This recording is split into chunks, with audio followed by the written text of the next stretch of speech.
Chapter 378. Luo Nan was stupefied for a moment. In this short amount of time, a bead of water the size of a pinky finger had appeared out of nothing. It was born out of thin air and quietly floated before his eyes. With a slight movement, it refracted the sunlight that seeped in through the window. It was a riot of colors. It was extremely beautiful. A feeling of satisfaction rushed to the top of his mind. Luo Nan grinned, and his mind relaxed. Only then did he feel tired. Tired? Oh, that's right. He might still have a lot of soul power left, but the energy and attention that came with it were related to the physical foundation of the nervous system. It was impossible for him to expend it endlessly. He fell back, arms outstretched, on the bed. A few drops of water fell on his cheeks, forehead, and some on his arms and collar. It was so refreshing that he moaned in comfort. Luo Nan suddenly opened his eyes. He could only watch helplessly as a layer of mist floated down, instantly drenching his body and all the objects around him. Holy shit! Luo Nan jumped up, but it was already too late. The spray of mist had ended, and the quilt on the bed was damp. It was wet and damp, and it felt terrible. The covers of the 2 notebooks on the bed were also full of water droplets. Fortunately, they were made of leather, so they could be easily wiped. As for the quilt, he really had to move it to the balcony to dry. What was going on? The humidifier is also causing an economic crisis? Luo Nan wiped away the water stains on his face. His first reaction was to turn off the humidifier, but it looked like the humidifier was operating normally. He could only release his mental senses to observe the air humidity and the changes on the mental plane. In this way, he discovered some clues. Currently, the aftermath of the interference between the mental and material planes was extraordinarily intense. The sources were different, and the number was extremely great. However, the amplitude of the fluctuations was relatively similar. It had a clear effect on the water vapor in the air. This gave Luo Nan a rough guess. Perhaps it was due to the latter half of his practice that the sculpting of the condensation ring structure had become more reliable. Its ability to sustain itself had greatly improved. After accumulating a certain amount of water, it would naturally take on the form of a water droplet. Because Luo Nan was completely engrossed in pondering the structure of the condensation ring, he was engrossed in training with a single heart. His impression of the ring remained at the very beginning. Just like that, the water droplets lasted longer and longer, and the speed at which they disintegrated became slower and slower. In the end, there were at least a few hundred water droplets floating in the room. When he was distracted and lost control of his mind, the structure of the water droplets became chaotic and exploded, turning into a thick mist. That was about it. Luo Nan shook his head and sighed. He roughly tidied himself up, lifted his blanket, and went to the balcony. Just as he took 2 steps forward, a glint of water flashed in the corner of his eyes. It was a water droplet that had just formed. Oh, this of time of time. Luo Nan hugged the blanket and stared at the beads of water. He was sure that all the water droplets had exploded, and it was definitely true. Perhaps it was because Luo Nan's feeling was on point, but the final structure of the condensation ring that Luo Nan sculpted was the most perfect in terms of shape. Its precision reached a certain standard. After a period of turbulence, the water that had gathered completely dispersed, but the basic structure of the condensation ring did not explode like other rings of the same kind. Instead, it tenaciously preserved itself. Luo Nan's attention was temporarily focused on this bead of water. Not much of the consumption. Strands. Endless. Perhaps for other mentally enhanced users, long periods of time would be a bit of pressure. But Luo Nan's soul strength was affected by the high output of the format pyramid production line. Every second of progress was several times that of this kind of consumption. It didn't hurt nor itch. If this was called consumption, then the whole world was in an economic crisis. Luo Nan grinned. Since it involved the relevant situation, he instinctively used introspection to look at the state of his god gear. Just as he cut into the past, his thoughts suddenly froze on the spot. Dropped? It was completely different from what he imagined. The water level of the vast ocean of icebergs, which was already overflowing, had actually dropped by a chunk for some unknown reason. It was even lower than yesterday's normal state. With such an astonishing drop, it was no wonder that he felt a sense of exhaustion. Luo Nan was a bit stupefied. This didn't make sense. The consumption of the condensation ring needed to be multiplied by 1,000 to 10,000 times in order to achieve this sort of effect. Luo Nan subconsciously hugged the quilt to his chest. The slight moisture on it reminded him of something. The room had just been sprinkled with water mist. He thought about it. A single condensation ring obviously didn't consume much. But if several hundred condensation rings existed at the same time, then several thousand would be produced in succession, and the process would continue without end. This consumption could no longer be ignored. It was common knowledge that multiple missions consumed a lot of resources. It was possible for this kind of consumption to exceed the output of the format pyramid production line for a period of time. In other words, Luo Nan's large amount of practice had turned into actual milk pouring as several hundred water droplets exploded. He poured the excess soul strength into the river. No, there was still a scene of milk pouring. But what was this? Atomization? Evaporation? Sublimation? Luo Nan laughed bitterly at first, but then he laughed heartily. He even tossed the damp quilt up in celebration. Even though the input and output were completely disproportionate, and the effect couldn't be said to be a permanent cure, it was still a pleasant surprise to be able to resolve a threat. Luo Nan never imagined that the matter would be resolved so easily when his symptoms relapsed. Moreover, he even obtained a rather effective emergency measure. The pressure was immediately swept clean. This feeling of being able to advance and retreat freely was too refreshing. Luo Nan's mood became very good. He cast his gaze toward the water droplet, and it was as if he was looking at a pearl. There should be a certain upper limit to the water vapor that the condensation ring could gather. The growth of the water droplet's volume had already stagnated. In the end, it was only the size of half a pinky finger, with a diameter of approximately 1 centimeter. It wasn't exactly eye-catching, but it was quite eye-catching when refracting light. Luo Nan thought for a moment. He wasn't going to disperse the water droplet for now. He wanted to see how long it could last and how its overall consumption was. He would certainly have to try out the 5 auxiliary structures in a bit. He just happened to use the core condensation ring as a base.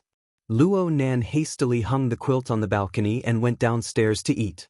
The water droplet spun around his body. It was quite spiritual.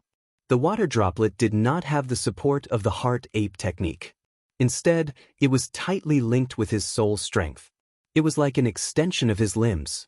As time passed, the power of habit displayed more and more astonishing effects. When one was used to something, one would unconsciously ignore it. Luo Nan temporarily forgot about the water droplet beside him. He fought with the AI butler's anti-human nutritious meal. There was nothing else on this table, but the function of filling one's stomach was complete. Luo Nan didn't stay idle as he ate in large mouthfuls. He originally wanted to flip through the handouts and notes that Papercut had sent over, but after some thought, he continued to flip through the mission posting page. There was nothing else on Her Majesty Empress Wu's posting interface. However, the discussion area below, the traditional message page, had 20 messages that filled a page. Right now, there were a terrifying number of over 18,000 pages. There were only a few awakened in the entire world.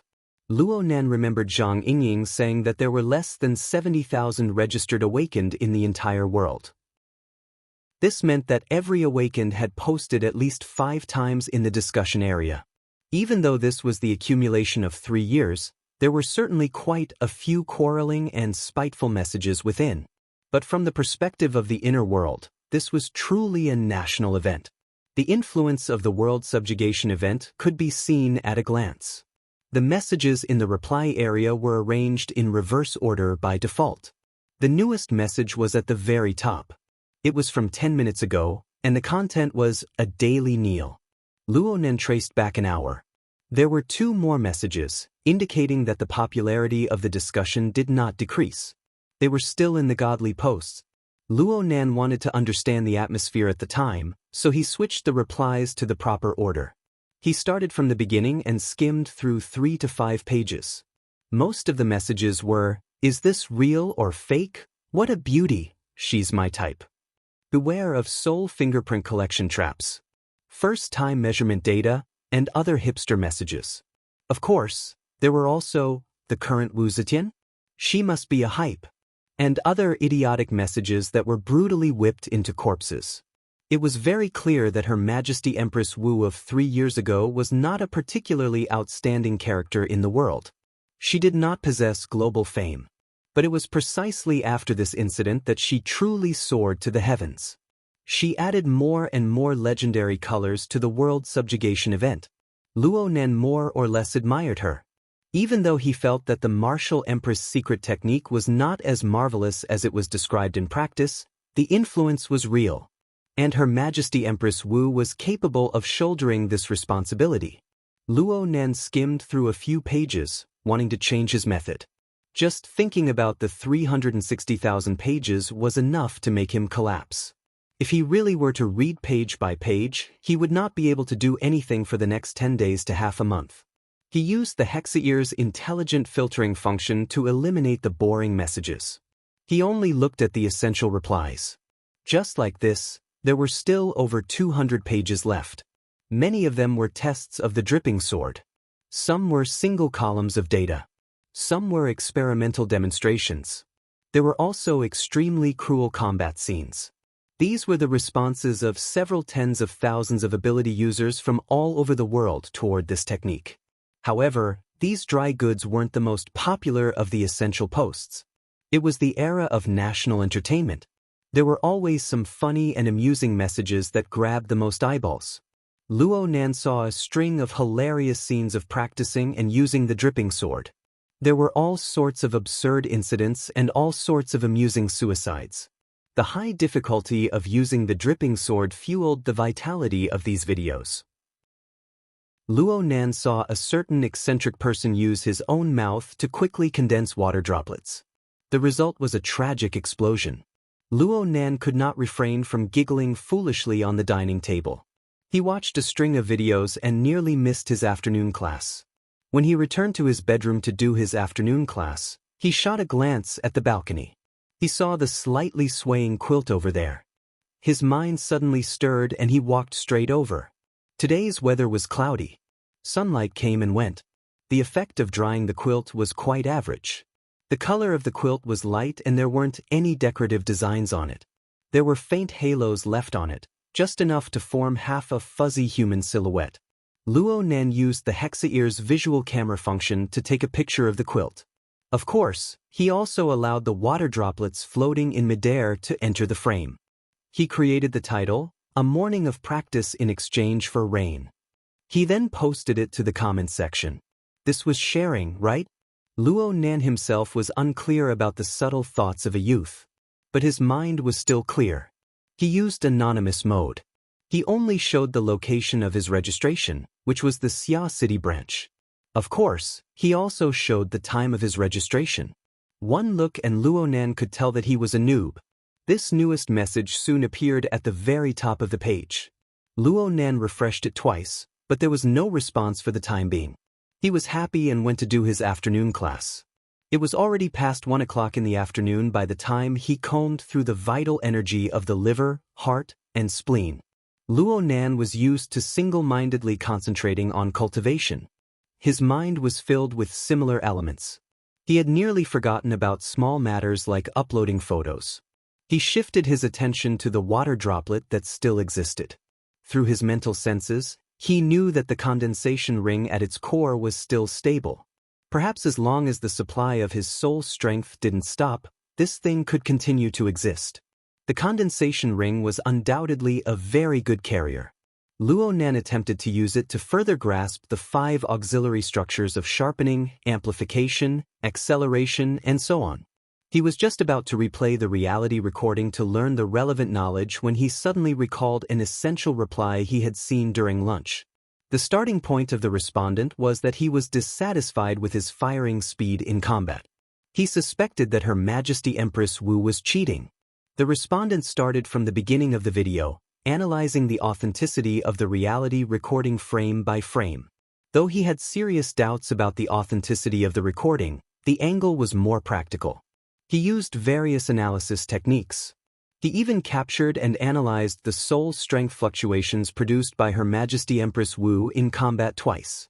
The data was extremely detailed. This would be an excellent starting point if he wanted to replay it. This reply was very long. It was enough to start a series of posts. In fact, this was a link to a hot forum post. The number of replies it drew in was quite large. These replies were distributed in various hot spots in the thread. If the reader was interested, they could see a long string of replies with a light touch of telepathy. Of course, they could also choose to use bullet screen mode, but that was too messy. Luonan didn't like it. Anyone who read the thread would inevitably be affected by the hot spots. Luonan paid more attention to the ones with a large number of replies. He originally wanted to lock onto the latter half of the lecture, but he stopped midway. He saw a hot spot with over 10,000 replies. What attracted his attention was a scene that left a deep impression on him. It was the moment when Her Majesty Empress Wu suddenly turned her back to the viewer not long after the video started. The poster complained, "I actually took a step back when I saw a beauty. This isn't logical. That's why I became suspicious." The replies instantly went off the mark. But I'm relieved to see the poster take a step back. I really regret it at the time. Step back +1. Regret +1. Step back +1. Regret +10086. Am I the only one to throw myself at her? Raise your hand if you throw yourself at her. Does throwing yourself at her count? You don't even give me a second glance, do you? The poster has already analyzed it below. Everyone is retreating here. The video has a fixed program buried in it. It's to keep you bunch of perverts at a distance. So it was like this. Luonan came to a sudden realization when he saw this. So he wasn't the only one who suffered and lost face. This was the common experience of all the participants. The irresistible elements within made up for the young man's wounded heart. But then Luonan was confused. The pressure that pierced the weak points of his heart and the fear he felt were also the effects of the program. Chapter 379. Emotional memories were often particularly deep, but they were often distorted. From Luonan's impression, he had taken a step back. It was a true reaction of his mind. But the analysis of this quintessential post was reasonable and convincing. This created a contradiction. Should I believe the data, or should I believe my feelings? Luonan believed the former for now, but he still harbored some doubts. He continued to read, hoping to find a more decisive and convincing reason. The group of braggers was exposed when they replied to this point. They had a tendency to turn back to the main topic with great difficulty, but not long after, the following comments veered off the mark. The reason was that an ID called Unchangeable Gold had sent an emoticon of someone pinching their fingers fiercely. He added 3 simple words, "I was wondering." This Unchangeable Gold was certainly a public figure. After his reply appeared, a long string of comments directly quoted the contents of his speech. It had become the center of the topic. Boss Gold has been exposed. Queen Wu, be careful of the hooligan. So that's how it is. Gold has always been like this. Boss Gold, represent headquarters in an expedition to Xia City. Most of these comments were from 3 years ago. They called out Her Majesty Empress Wu's nickname from back in the day. The atmosphere was extremely enthusiastic. But this was not the most explosive point. A dozen or so messages later, a certain ID replied with the same quote from Unchangeable Gold. The content was even simpler. It was just a string of ellipses. But it was this simple symbol that caused a group of bored people to clamor as they pounced over. They replied one after another in remembrance. It was no wonder that they were not calm. The person who came later was the true source of all evil, the instigator of all evil. Wu Ming. No one knew what happened back then. The current ID of Her Majesty Empress Wu was dyed with the most distinguished purple gold color of the society. She was the symbol of a veteran, a powerful person, and a person with real authority in the society. After she personally replied, the comments below truly exploded. One could vaguely feel the fiery atmosphere of the time from the dense overlapping of the messages. But strangely enough, there were still people who came to pay homage to this temporary hotspot. Luo Nan scrolled to the end and saw that the latter half of the replies were mostly, "Boss Gold is dead. Burn incense if you have something to do. Ambition is not far. The soul has returned. I don't believe that Boss Gold has disappeared. Sit and wait." Missing? The range of public figures who had been missing for 3 years was very small. Luo Nan subconsciously opened up Unexchangeable Gold's personal page. The entire page was gray in color, but the information of his rank, position, achievements, and honor were all preserved. Looking at it this way, it was easy to understand. Back then, Director Jean was most likely a purple gold certified person, which meant that he was the branch president, the headquarters deputy secretary, and a senior elder. Among this group of people, the strength of B class was considered low. The real ones were B plus or even a class, which was the level of extraordinaries. However, he had been missing for many years, so he must have missed the qualification certification process that was held once every 10 years. The relevant benefits were temporarily frozen, and the display of his ID had also become ordinary. Only this locked page and the old posts from back then had some traces left. Luo Nan really did seem to have heard of this before. It was most likely in Bamboo Pole's Notes on the Most Important People of the World course. It shouldn't have been listed separately, but Luo Nan recalled that there had been an extremely famous case of extraordinaries going missing in recent years. The Maple Pavilion case. Luo Nan flipped through the information given to him by Bamboo Pole. His memories from the class became clear. This Mr. Unexchangeable Gold was indeed a legendary character. Rumor had it that he was one of the first capital tycoons to strike it rich after the war. He had a net worth of hundreds of millions, but he had awakened to extraordinary powers by chance. He had been infatuated with them ever since, so much so that he had spent all of his wealth in order to take a step forward in cultivation. Perhaps the heavens had been moved by his determination to spend money, or perhaps the extraordinary powers he had awakened to were truly astonishing. He had advanced to become an extraordinaire in the 80s, becoming one of the most apex existences on the planet. After that, he resumed his old business and entered the sea of business. He opened a chain of hotels called the Maple Pavilion. He had brains and the status of an extraordinaire. He had opened hotels all over the world in a short few years, rushing to enter the top 100.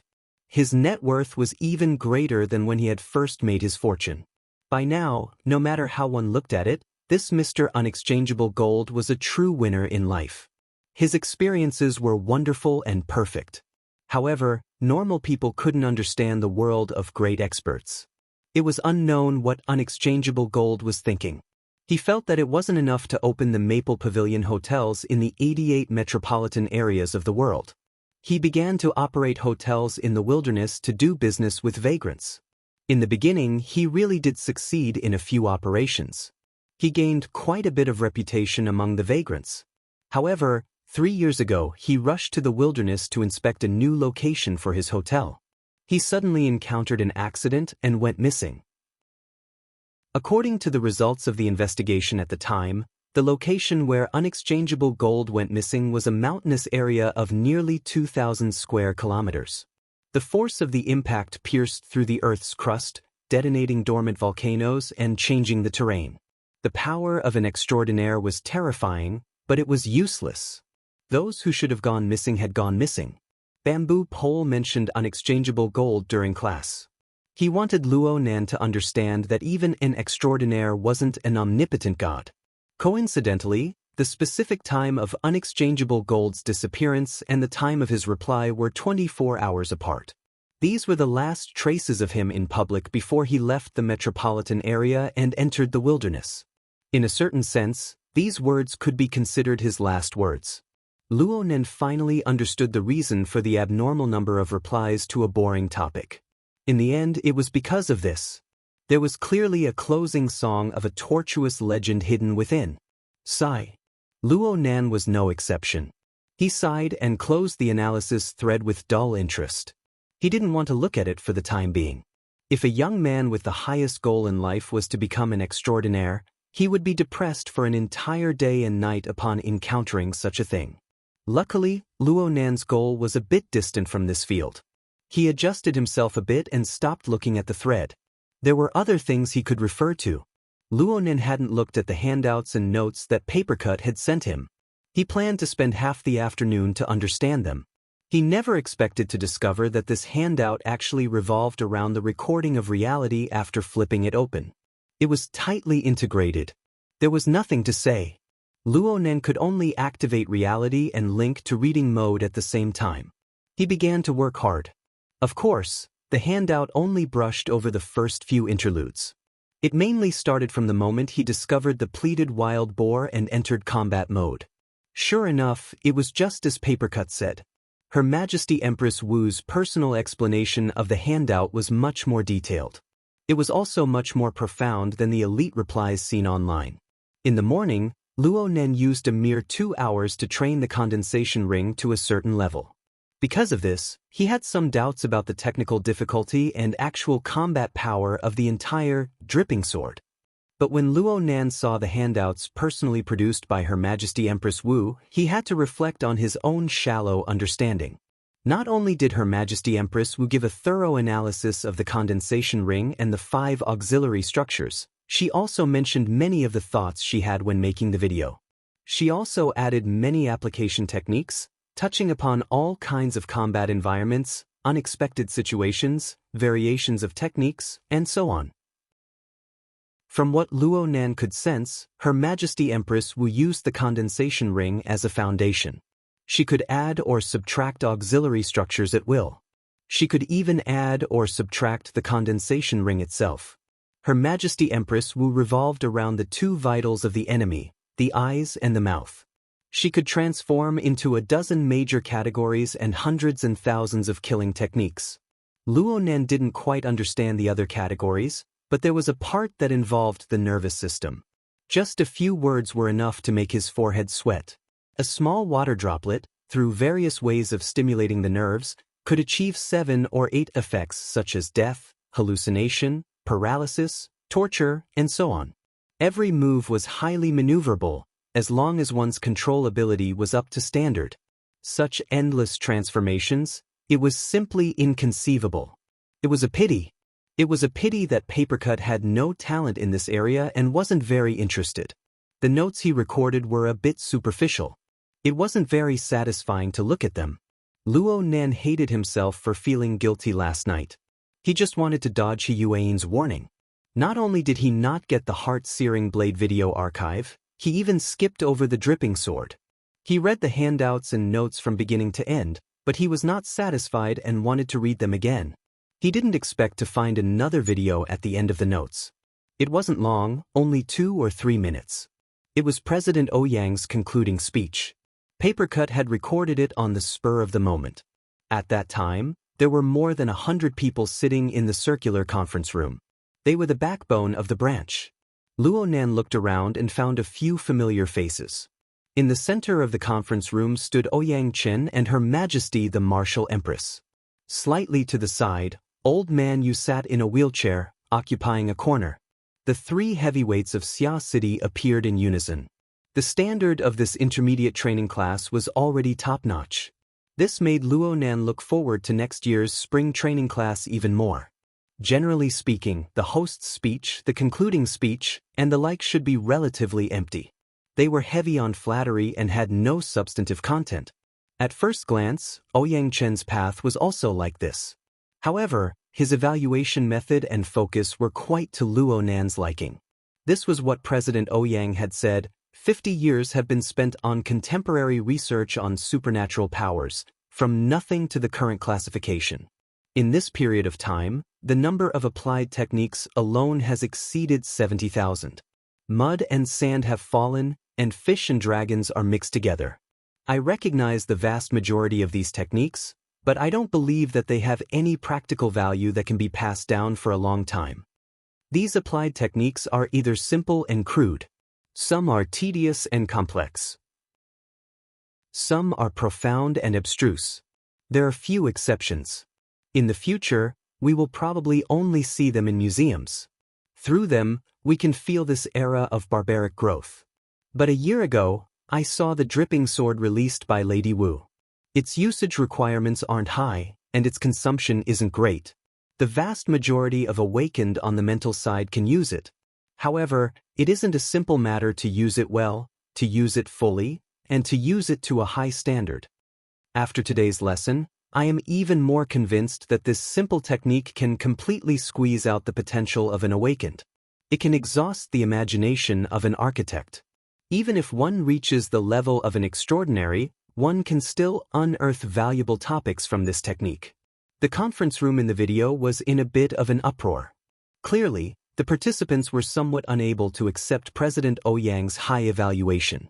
Ouyang Chen then gave his explanation. It looks like the dripping sword doesn't touch upon anything essential. But by relying on the 6 simple structures of the mental interfering with the material plane, it has realized far too many changes. It is like the basic material elements can form the entire world. We should also take note of the condensation ring at its most core position. It has an inconceivable possibility. On the microscopic plane, it achieves the highly efficient collection of water molecules through an extremely concise structure.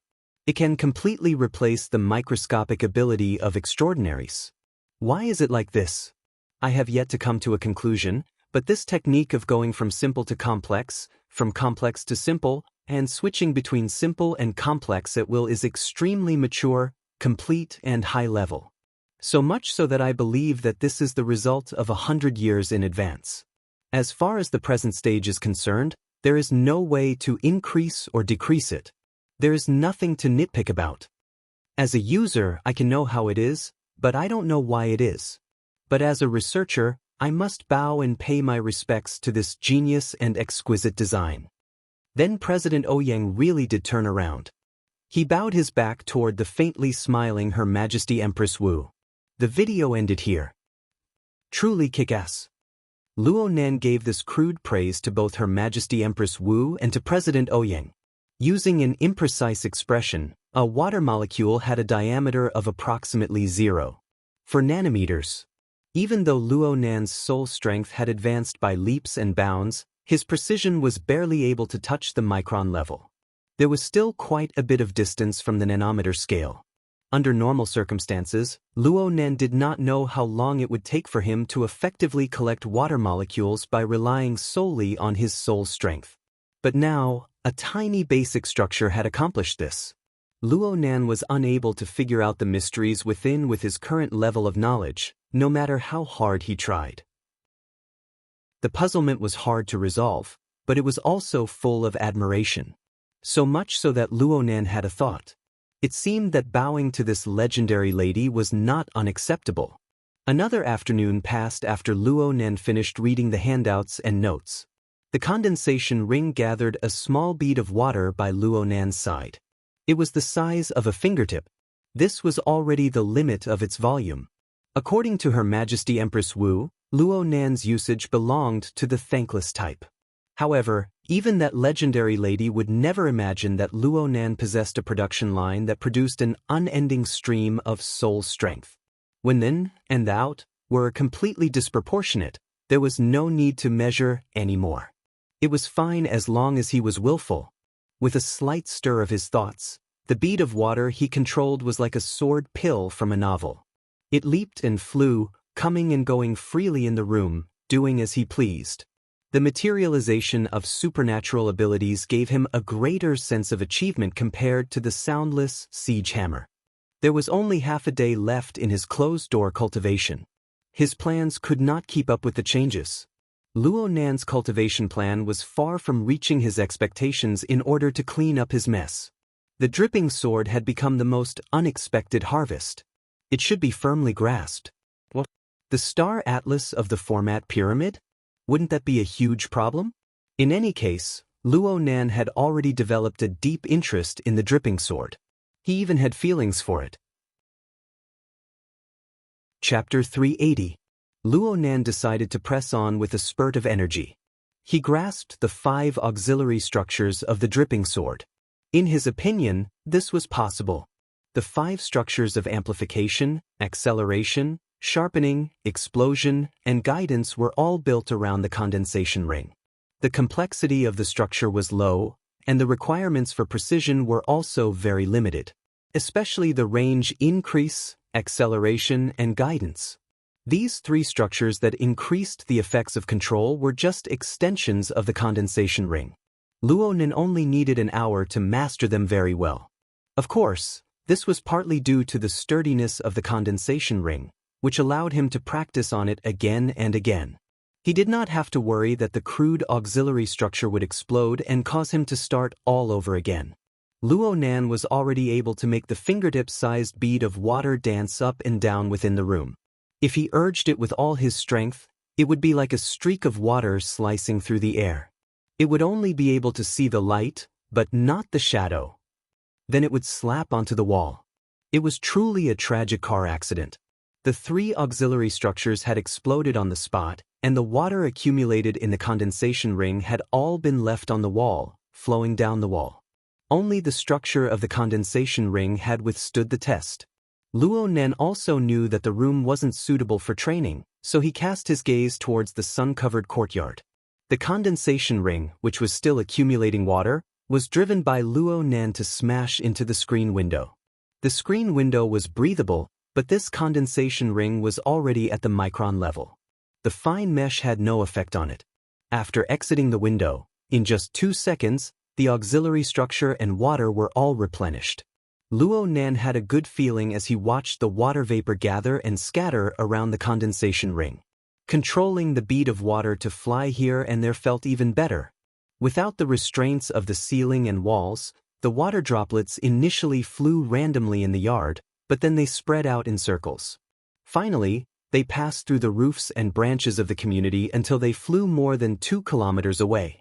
People came and went in the community on the weekend, but no one noticed the water droplets passing over their heads. Even if they did, they would only catch a glimpse of the light at most. They could not understand the truth behind it. The water droplets that were controlled by soul power could naturally reach the location covered by soul power. However, Luo Nen also comprehended Her Majesty Empress Wu's philosophy as he operated. As the distance between him and the water drop sword grew longer, he needed to expend more soul energy to maintain his connection. It also required many auxiliary structures to adjust. While making use of them, they also had to pay attention to the problem of running in. After all, it was the interference of the mind with the material plane. If there was no order between the two, it would cause unnecessary consumption and interference. As for how to ensure the most effective cooperation, there was only one way: practice. Without going through hundreds or thousands of mistakes, it would be impossible to understand the subtle and complicated relationships hidden within. Needless to say, training full of mistakes also consumed a lot of energy. According to the general knowledge Luo Nan grasped during this period of time, even if the basic structure of the condensation ring wasn't damaged, Luo Nan just needed to adjust the other 3 auxiliary structures. It would take roughly half an hour to reach the limits of a mentally enhanced awakened. However, Luo Nen didn't need to consider the issue of consumption at all. He only felt that the feeling of hitting wherever you pointed, within a range of more than 10 square kilometers, was super cool. He even thought that if he extrapolated from this logic, wouldn't it mean that as long as his soul left his body, wouldn't he be able to run around the streets with the dripping sword? Moreover, with his soul body sensing range, if he was in the Nade district, he would be able to cover the entire Nade district. If he was in the River Wu district, he would be able to surround the entire River Wu district. How was this dripping sword compared to the flying sword in the ancient legends to behead people?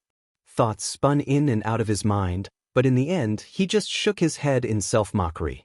The lethality of the dripping sword was extremely limited, and it was difficult to control and transform it. There was a most basic bottleneck that determined his train of thought to be nothing more than wishful thinking. The out-of-body state was similar to what ancient metaphysics called the in spirit leaving one's body. There was no material medium. Though one could travel 1,000 miles in one night, one could not do anything to the material world. There was no interference power to speak of. In this way, as long as his soul left his body, the condensation ring would naturally. Luo Nan's mind was suddenly stupefied. After the blank period passed, his previous train of thought was completely washed clean. The following thoughts were like grasslands after a spring or summer rainstorm. They grew endlessly. What would happen? What would happen to the condensation ring after his soul left his body? That's right. Soul strength needed to have a material medium in order to be used in the material world. If he first left his body and then made the condensation ring, his interference power would not reach a certain level. He would never be able to carve it into shape. But now, he had already made the condensation ring in advance. He had embedded this precise structure into the boundary between the mental and material planes. Though its nature was rather subtle, it was already in actual existence from the perspective of the material plane. It was tantamount to him having made a machine.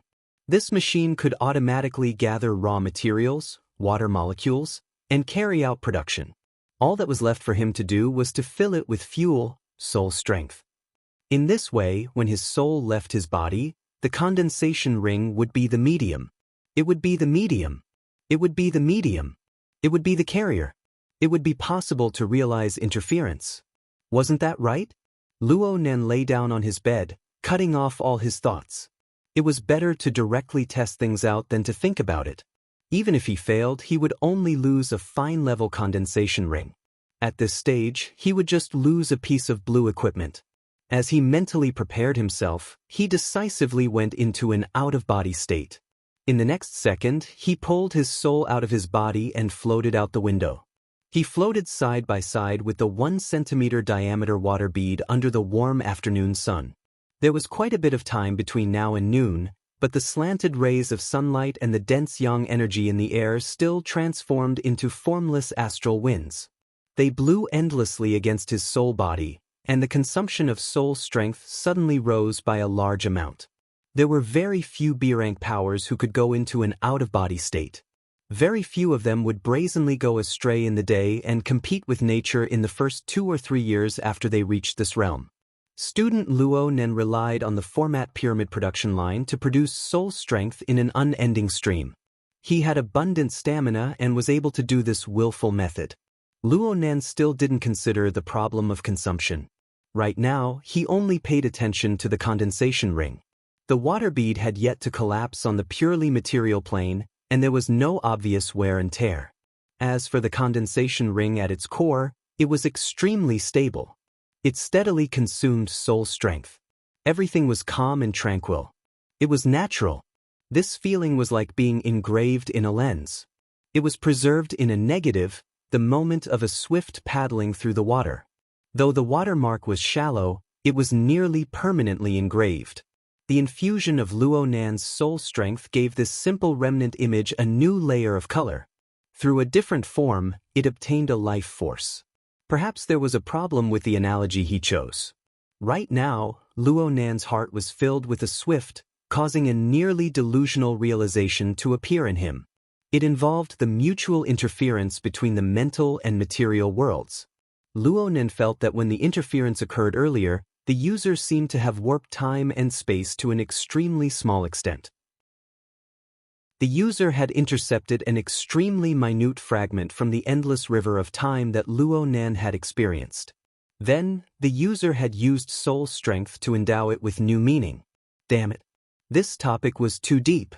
If Luo Nan thought a bit deeper, his brain capacity would explode. Plus, his train of thought had clearly gone astray, so he decisively gave up. In any case, the facts before his eyes verified Luo Nan's initial thoughts. There was no problem at all with continuing to control the condensation ring after his soul left his body. The two naturally intersected. There was a continuation of a timeline and a cause and effect relationship. Who created who? Who attached to who? It formed a very interesting circle. Luo Nan had a faint conjecture. Perhaps other mentally enhanced ability users wanted to use their soul bodies to interfere with the material world. They should have done so through similar methods. That was to first create a stable tool that could be attached to. It could be a condensation ring, a hot air balloon, or a glider.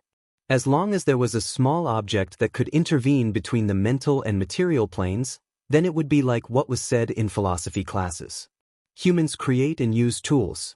They are different from all other animals. Then they change the world. Of course, not just any condensation ring could achieve this function. The condensation ring Luo Nan created was a piece of blue equipment.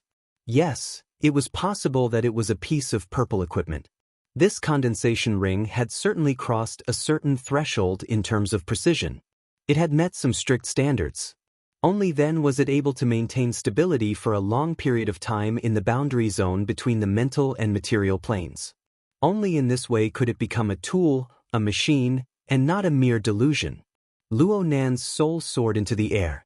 His soul's strength continued to act on the condensation ring, forming an unquestionable interference force. The water bead's bearing capacity was quite weak. Luo Nan tried to add a bit of force, and the bead collapsed into mist.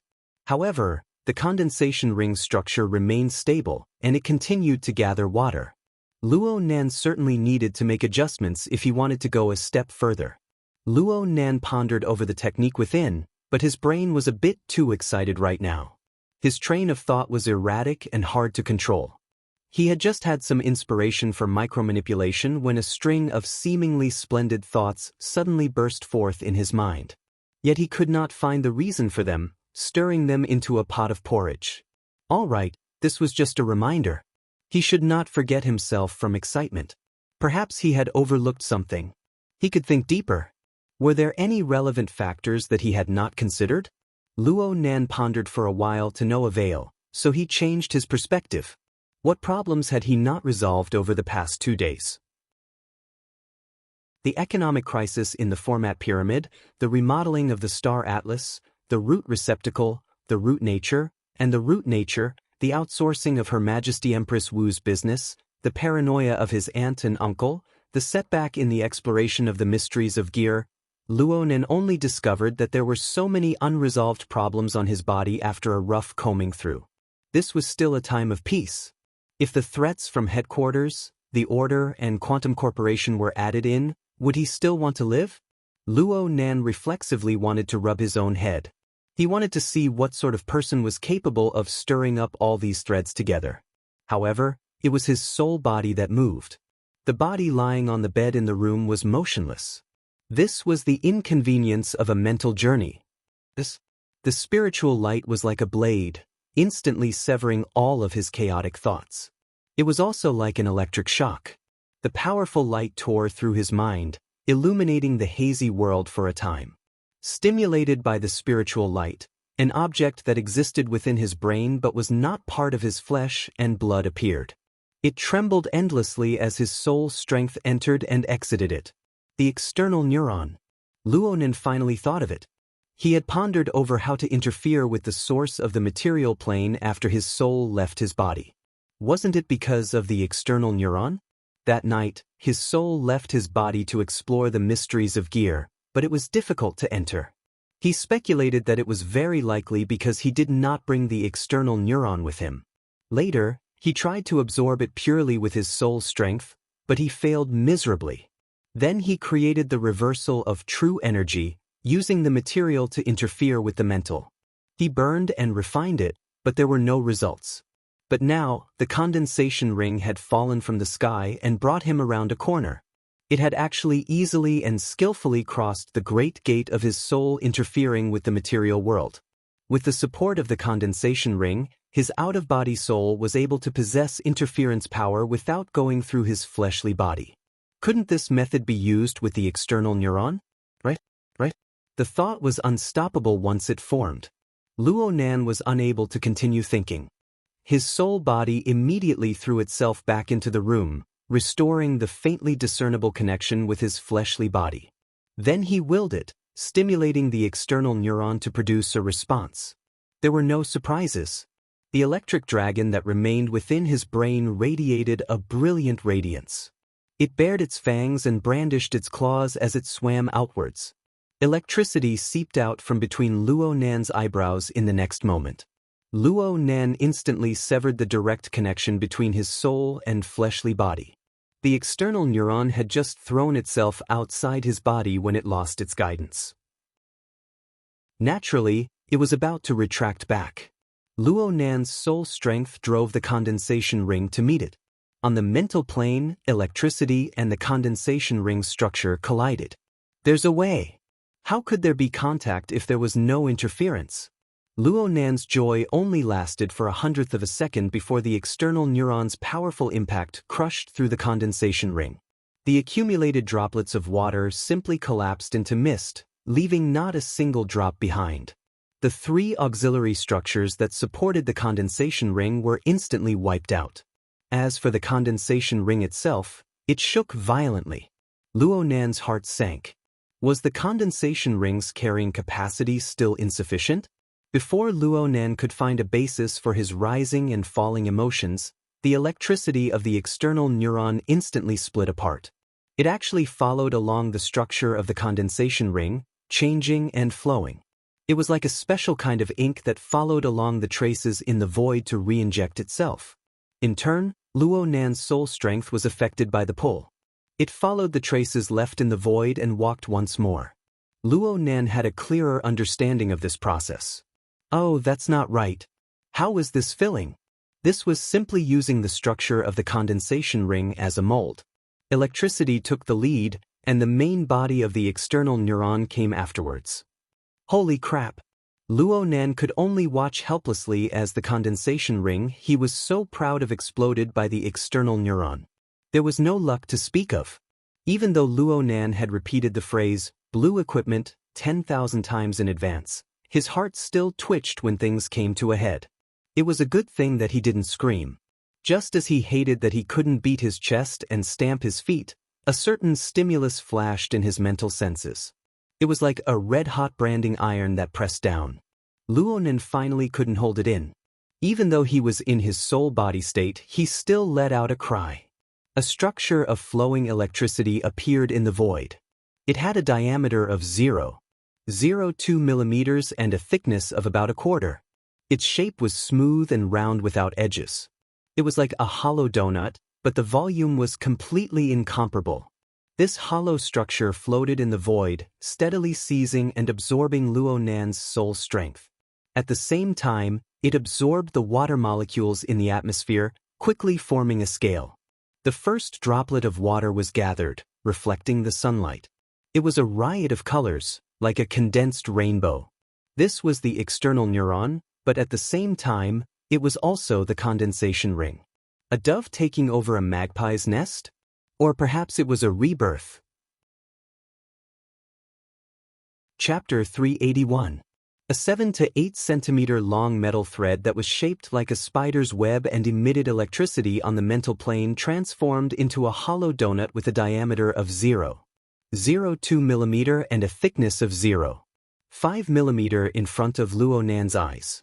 Just like that, it weaved and perhaps condensed and shrank, finally forming a microscopic structure on the micron scale and displaying a wonderful quality between the material and the spiritual plane. In any case, Luo Nan had never truly grasped the external neuron's volume, weight, and material. Luo Nan was quite cautious about the new condensation ring floating in the air. His soul force touched it carefully, but the other side was incomparably cooperative. With just a thought, he could control it effortlessly. It felt no different from the previous version. At first, Luo Nan was cautious, but later on, everything went smoothly. He was already unable to distinguish the difference between the two versions of the condensation ring. Subconsciously, he controlled the water droplets to fly up and down in the bedroom. The rest of his brain was occupied with thinking, what concept is this? What is the principle behind this? What kind of trick is this? Why the F***CK? His emotions, which had been muddled by the miraculous changes of the external neuron, finally recovered the momentum that he should have after repeatedly thinking about it to no avail. With a surge of emotions, all of his thoughts were overturned.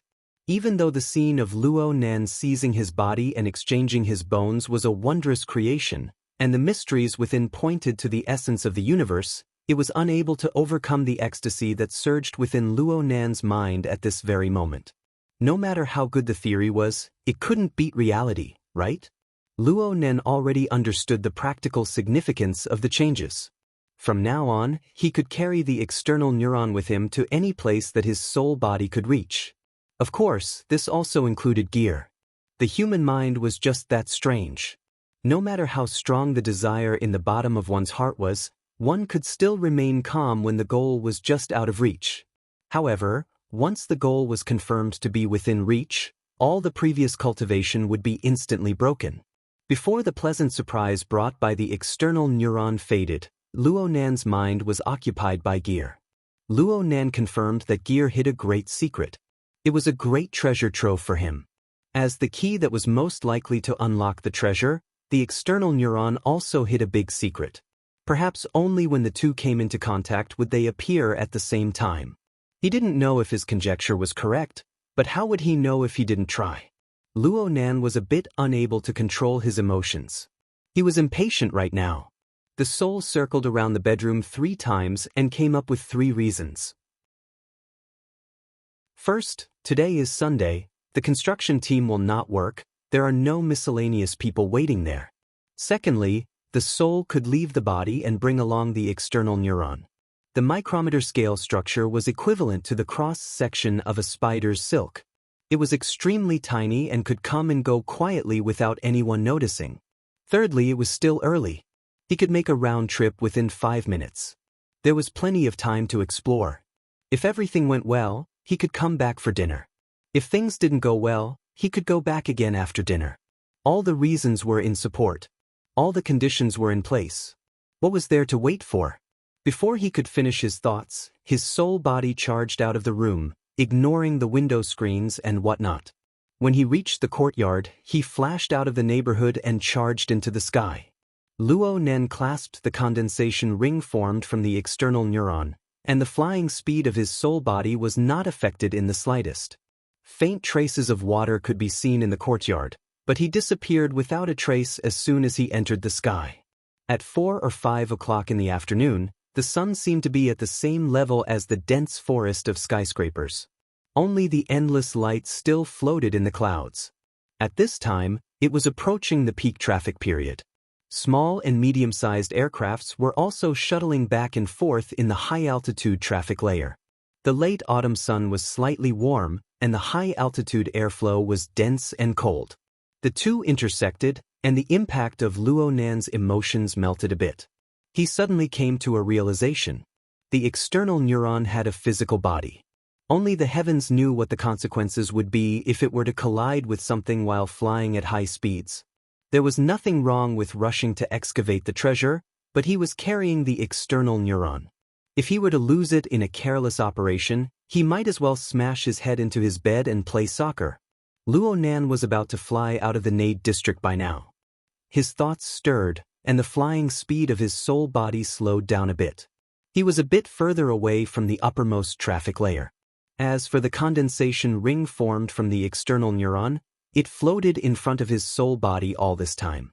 The condensed bead of water had lost too much energy from flying at high speeds. It was practically shapeless. Even though it was endlessly replenished, it was still several times smaller than when it was at its peak. An odd thought crossed Luo Nan's mind when he saw the situation. In the next moment, he used his soul strength to guide the external neuron into the interior of his soul body. As long as he didn't get into a car accident, the external neuron would be fine. The feeling of his soul body swallowing the external neuron was very subtle. This was because there was a constant transmission of soul strength between them. After the external neuron was absorbed into his body, this transmission relationship was completely assimilated into the interior of his soul body. The process was roughly like this. The soul body would first pour soul strength into the condensation ring that the external neuron had reconstructed. The power of nothingness would naturally possess the nature of interference power. It would gather the water molecules in the void. Under the high-speed flying state, the bead of water would be lost at every moment, but it would be endlessly replenished. The early stages of the accumulation of water molecules existed on the nanometer scale. Luo Nan could do nothing about it, but he could sense the large-scale condensation of water vapor in the later stages. This feeling was like the soul body inhaling and exhaling water vapor, carrying out a peculiar breathing. It naturally formed a connection with the outside world. In the traditional sense, the soul body was only at the level of a yin soul. Of course, It was impossible to realize such a connection. In fact, the source of this phenomenon came from the new version of the condensation ring. The interference power emitted by the condensation ring gathered water, and it acted back on the soul body itself. It permeated into every corner of the soul body. And then, Luo Nan's high-speed flight came to an abrupt stop. He hovered high in the sky, and below him was the stream of light from the aircraft whistling past. It was as if the entire city was operating at high speeds. Only he stood alone in the sky, distancing himself from the world below him. He didn't have the leisure to sigh with emotion. He just happened to find an interesting processing machine for his soul strength. This machine swallowed nothing and came out something. It absorbed 0 and came out 1. It burned nothingness and condensed reality. This was the condensation ring. This was the external neuron. As the interference power gradually pervaded, it was as if a set of incorporeal skeletal meridians had been stuffed into the soul body. It was draped with flesh and tendons of the same nature. Well, this description was a bit too exaggerated. A more realistic way of saying this was that Luo Nan's soul body seemed to be plated with a layer of gradually closing incorporeal yet marvelous membrane under the full effect of the interference power. Figuratively speaking, Luo Nan's soul body seemed to have turned into a cloak. Luo Nan's core consciousness resided in the center, and he made contact with the mental and material worlds at the same time through this cloak. The cloak became the facet of the mental and material worlds, intersecting with both planes. It was thin to the point of nothingness, but it had marvelous effects. Luo Nan's consciousness was wrapped in this cloak, and it had a bit of an independent flavor. It seemed that there was an indescribable layer of separation between the mental and material planes. The feeling was subtle. The current Luo Nan was no longer on any plane. Instead, he existed in the interlayer between the mental and material planes. Wherever his mind went, he would sink in that direction. Of course, he was in a soul-body state right now, so he naturally leaned towards the mental plane. The resistance he faced on this side was minimal, close to 0. Forcefully interfering with the material plane would certainly consume a lot more energy, and there would be a few more links. But no matter how much energy was consumed, it was still a breakthrough in his essence. Luo Nan's consciousness suddenly flashed, and the incorporeal cloak stirred. It heavily smacked the nearby void under the surge of soul strength like a storm. Wind appeared out of nowhere under the sunlight, and it transformed into a fine stream. It spun and traveled several dozen meters away, nearly brushing past the upper edge of the high-altitude traffic layer before finally dissipating. The stream of air went far away, and Luo Nan's state of mind was like a whirlpool, endlessly turbulent. However, his state of mind had swelled to the extreme by the time the stream of air dissipated. See? Such a crude attack pattern was able to cause considerable turbulence in the material world. What did this mean? It meant that Luo Nan had leaped out of the stage of soul embodiment, the level of a Yin God. He could truly interfere with the material world, shifting the interference force from the tiny structure of the condensation ring to the entire world. Such progress was like jumping from the ground to the clouds. But under the catalysis of the external neuron, it was logical and natural. This was because this was a jump from nothing to something. It was a qualitative change from 0 to 1. 1 begets 2, 2 begets 3, and 3 begets all things. It evolved into limitless possibilities. It was impossible to overstate the great significance of the external neuron from this perspective. And to put it bluntly, all of this was brought about by the external neuron. How did it accomplish this? In the end, what kind of product was it? What else could it do? It could serve as the framework for Luo Nan's God Gear. It could serve as the materialization of the structure of nothingness. It could serve as the pivot for the transformation of soul strength. And all of this seemed to have only unearthed a small side of the external neuron. It could do much more. For example, gear, gear, gear, gear, gear. The more doubts Luo Nan had in his mind, the more expectations he had for gear. He knew that this sort of mentality wasn't healthy, but he was unable to endure it no matter what. His soul body suddenly entered a state of flight once more, and its speed increased.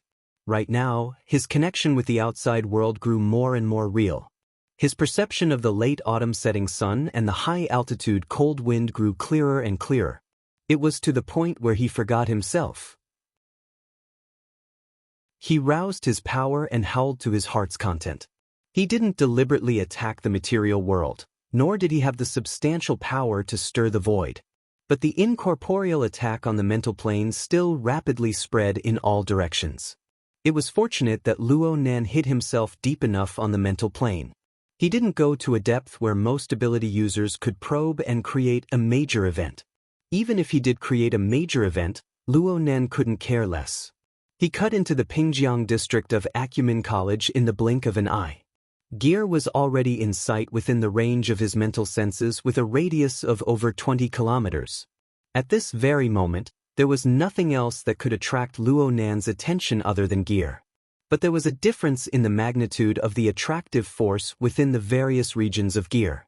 Luo Nan's mental senses covered the area, and he locked onto the westernmost region of the building on the ground of gear. It was a large atrium 50 meters deep and 20 meters in diameter. With a sudden jump, Luo Nan's soul body cut into gear. He arrived within the atrium and floated in the center. His feelings of urgency and anticipation suddenly transformed upon reaching his destination. Luo Nan began to become nervous. He was just as anxious as he was before. He was just as anxious as he was now. His emotions transformed to the fullest, not missing a single bit. The fluctuations of his mood didn't affect his perception at all. Within the atrium, the entire structure of gear guided and gave birth to a chilling aura. It was just like what he experienced on that night. Wave after wave of energy gathered here. After the orderly flow of energy shifted, this place lost all dominance and became chaotic. The ticking sounds rang out on the mental plane. They seemed to have a clear rhythm, but they didn't have any direction. It was like someone had purposely messed up a password lock, waiting for a successor who knew the secret to come and crack it.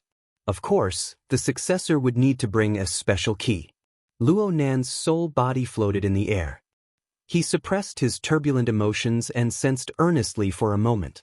He confirmed that the current situation was no different from that night. He followed the solution from last time and gave himself a boost. He stirred the chaotic aura within the atrium once more. Last time, Luo Nan's boost revealed a classical visualization structure. It was the geometrical figure of a tetrahedron, inscribed sphere, and circumscribed sphere. But as the format pyramid transformed into a star atlas, the external symbol this time changed into a rotating nebula. Its appearance was greatly different, but the effect was the same. It gave this space a thrust of order. It began the process of cyclotron acceleration like a particle accelerator. Once this process began, there was no option to slow down or stop it. Luo Nan's soul body floated alone in the atrium. He calmly welcomed the crazy scene of layers of restriction, rotation, and acceleration. He also experienced the myriad curtains that fell on the mental plane. The layers of strange information intersected. He knew long ago that the mental plane in his eyes was different from the vast majority of ability users. The mainstream theory of the structure of the mental plane divided the mental plane into 3 zones, 1 region, and 1 domain. It was simple and clear. But from Luo Nan's perspective, the mental plane was a deep multi-layered structure. There were hundreds of layers, thousands of layers, and there was no end. The vast majority of phenomena on the mental plane of the inner world could be calmly explained using general theory. In comparison, Luo Nan's perspective was far too cumbersome and complex. However, Luo Nan had never seen an explanation that was more accurate and appropriate than his multi-layered curtains perspective in describing President Ouyang's logic world. Yes, the logic world. Luo Nan never stopped pondering over the strange phenomena within the atrium over the past 2 days. He already felt that the atrium cyclotron he sensed right now was actually a bit similar to the logic world. At the very least, it was a method of distorting the mental plane. Of course, there were more differences. Chapter 382. From Luo Nan's perspective, President Ouyang's logic world used the complex structure of the mental plane to forcefully pull the distant plane over, forcefully linking it with the surrounding material world. It was like casting a hook to fish. It looked casual, but the purpose and logic were extremely strong. It was just that outsiders had no way of knowing. The atrium cyclotron took the form of the order bestowed by Luo Nan as the core. It stirred forcefully, causing the nearby region to weave and twist, pushing outwards layer by layer. It was like grabbing one end of the bedsheet and twisting it forcefully. This would cause the other end to spin, pushing it closer and further. On the other hand, the logic world already had a blueprint and was constructed layer by layer. As for the atrium cyclotron, it started from the inside out. First, it changed itself. Then, it probed into the distance. One was building a house. The other was the telescope. It could be seen that the effects of soul strength were different. The structures and algorithms were different. The results were as different as heaven and earth. Luo Nan had always suspected that the huge increase in the range of his mental senses after that night was due to the effects of the telescope's structure. Right now, the information gathered by the telescope was gradually enriched. The gray-white light smeared and interweaved on the mental plane, gradually materializing to reveal the marvelous landscape of the clouds high in the sky. But no matter how close the telescope's perspective was, the real situation was still separated by a layer. Last time, Luo Nan had fallen here. It was impossible to truly touch the cloud world that he yearned for day and night with just the telescope's structural model. It was something that Luo Nan could only do if he didn't rely on external objects. But today, he had the external neuron. The external neuron didn't have any particularly obvious reactions during the early stages of the Far-Gazer realm's formation. It was just that the bizarre cloak that had just taken shape had already revealed a special quality due to the external neuron's influence on the road. The cloak warped and rippled within the rapidly rotating atrium vortex, but it maintained an inconceivable degree of flexibility and independence. It continued to display its ability to interfere with the mental and material planes. Because of this, the myriad curtains that fell on the mental plane were connected to the surrounding material environment through the cloak. It was just a little bit, but it was like the cloak when it took shape. It achieved a breakthrough from zero. This allowed Luo Nan to realize a small portion of the effect similar to the logic world. It formed a warped independent region around his soul body. The problem was that the most powerful aspect of the logic world lay in its logic. That was the decisive factor in its construction. Luo Nan did not possess that sort of logic. After the interference between the mental and material planes was achieved, the corresponding area no longer belonged to the scope of the faraway realm structure. There was no specific order, and it was purely a superfluous thing. It would also increase the burden of the soul body. In just a few short seconds, the cloak had become a little sluggish. The excessive structure directly affected the efficiency of the soul energy conversion.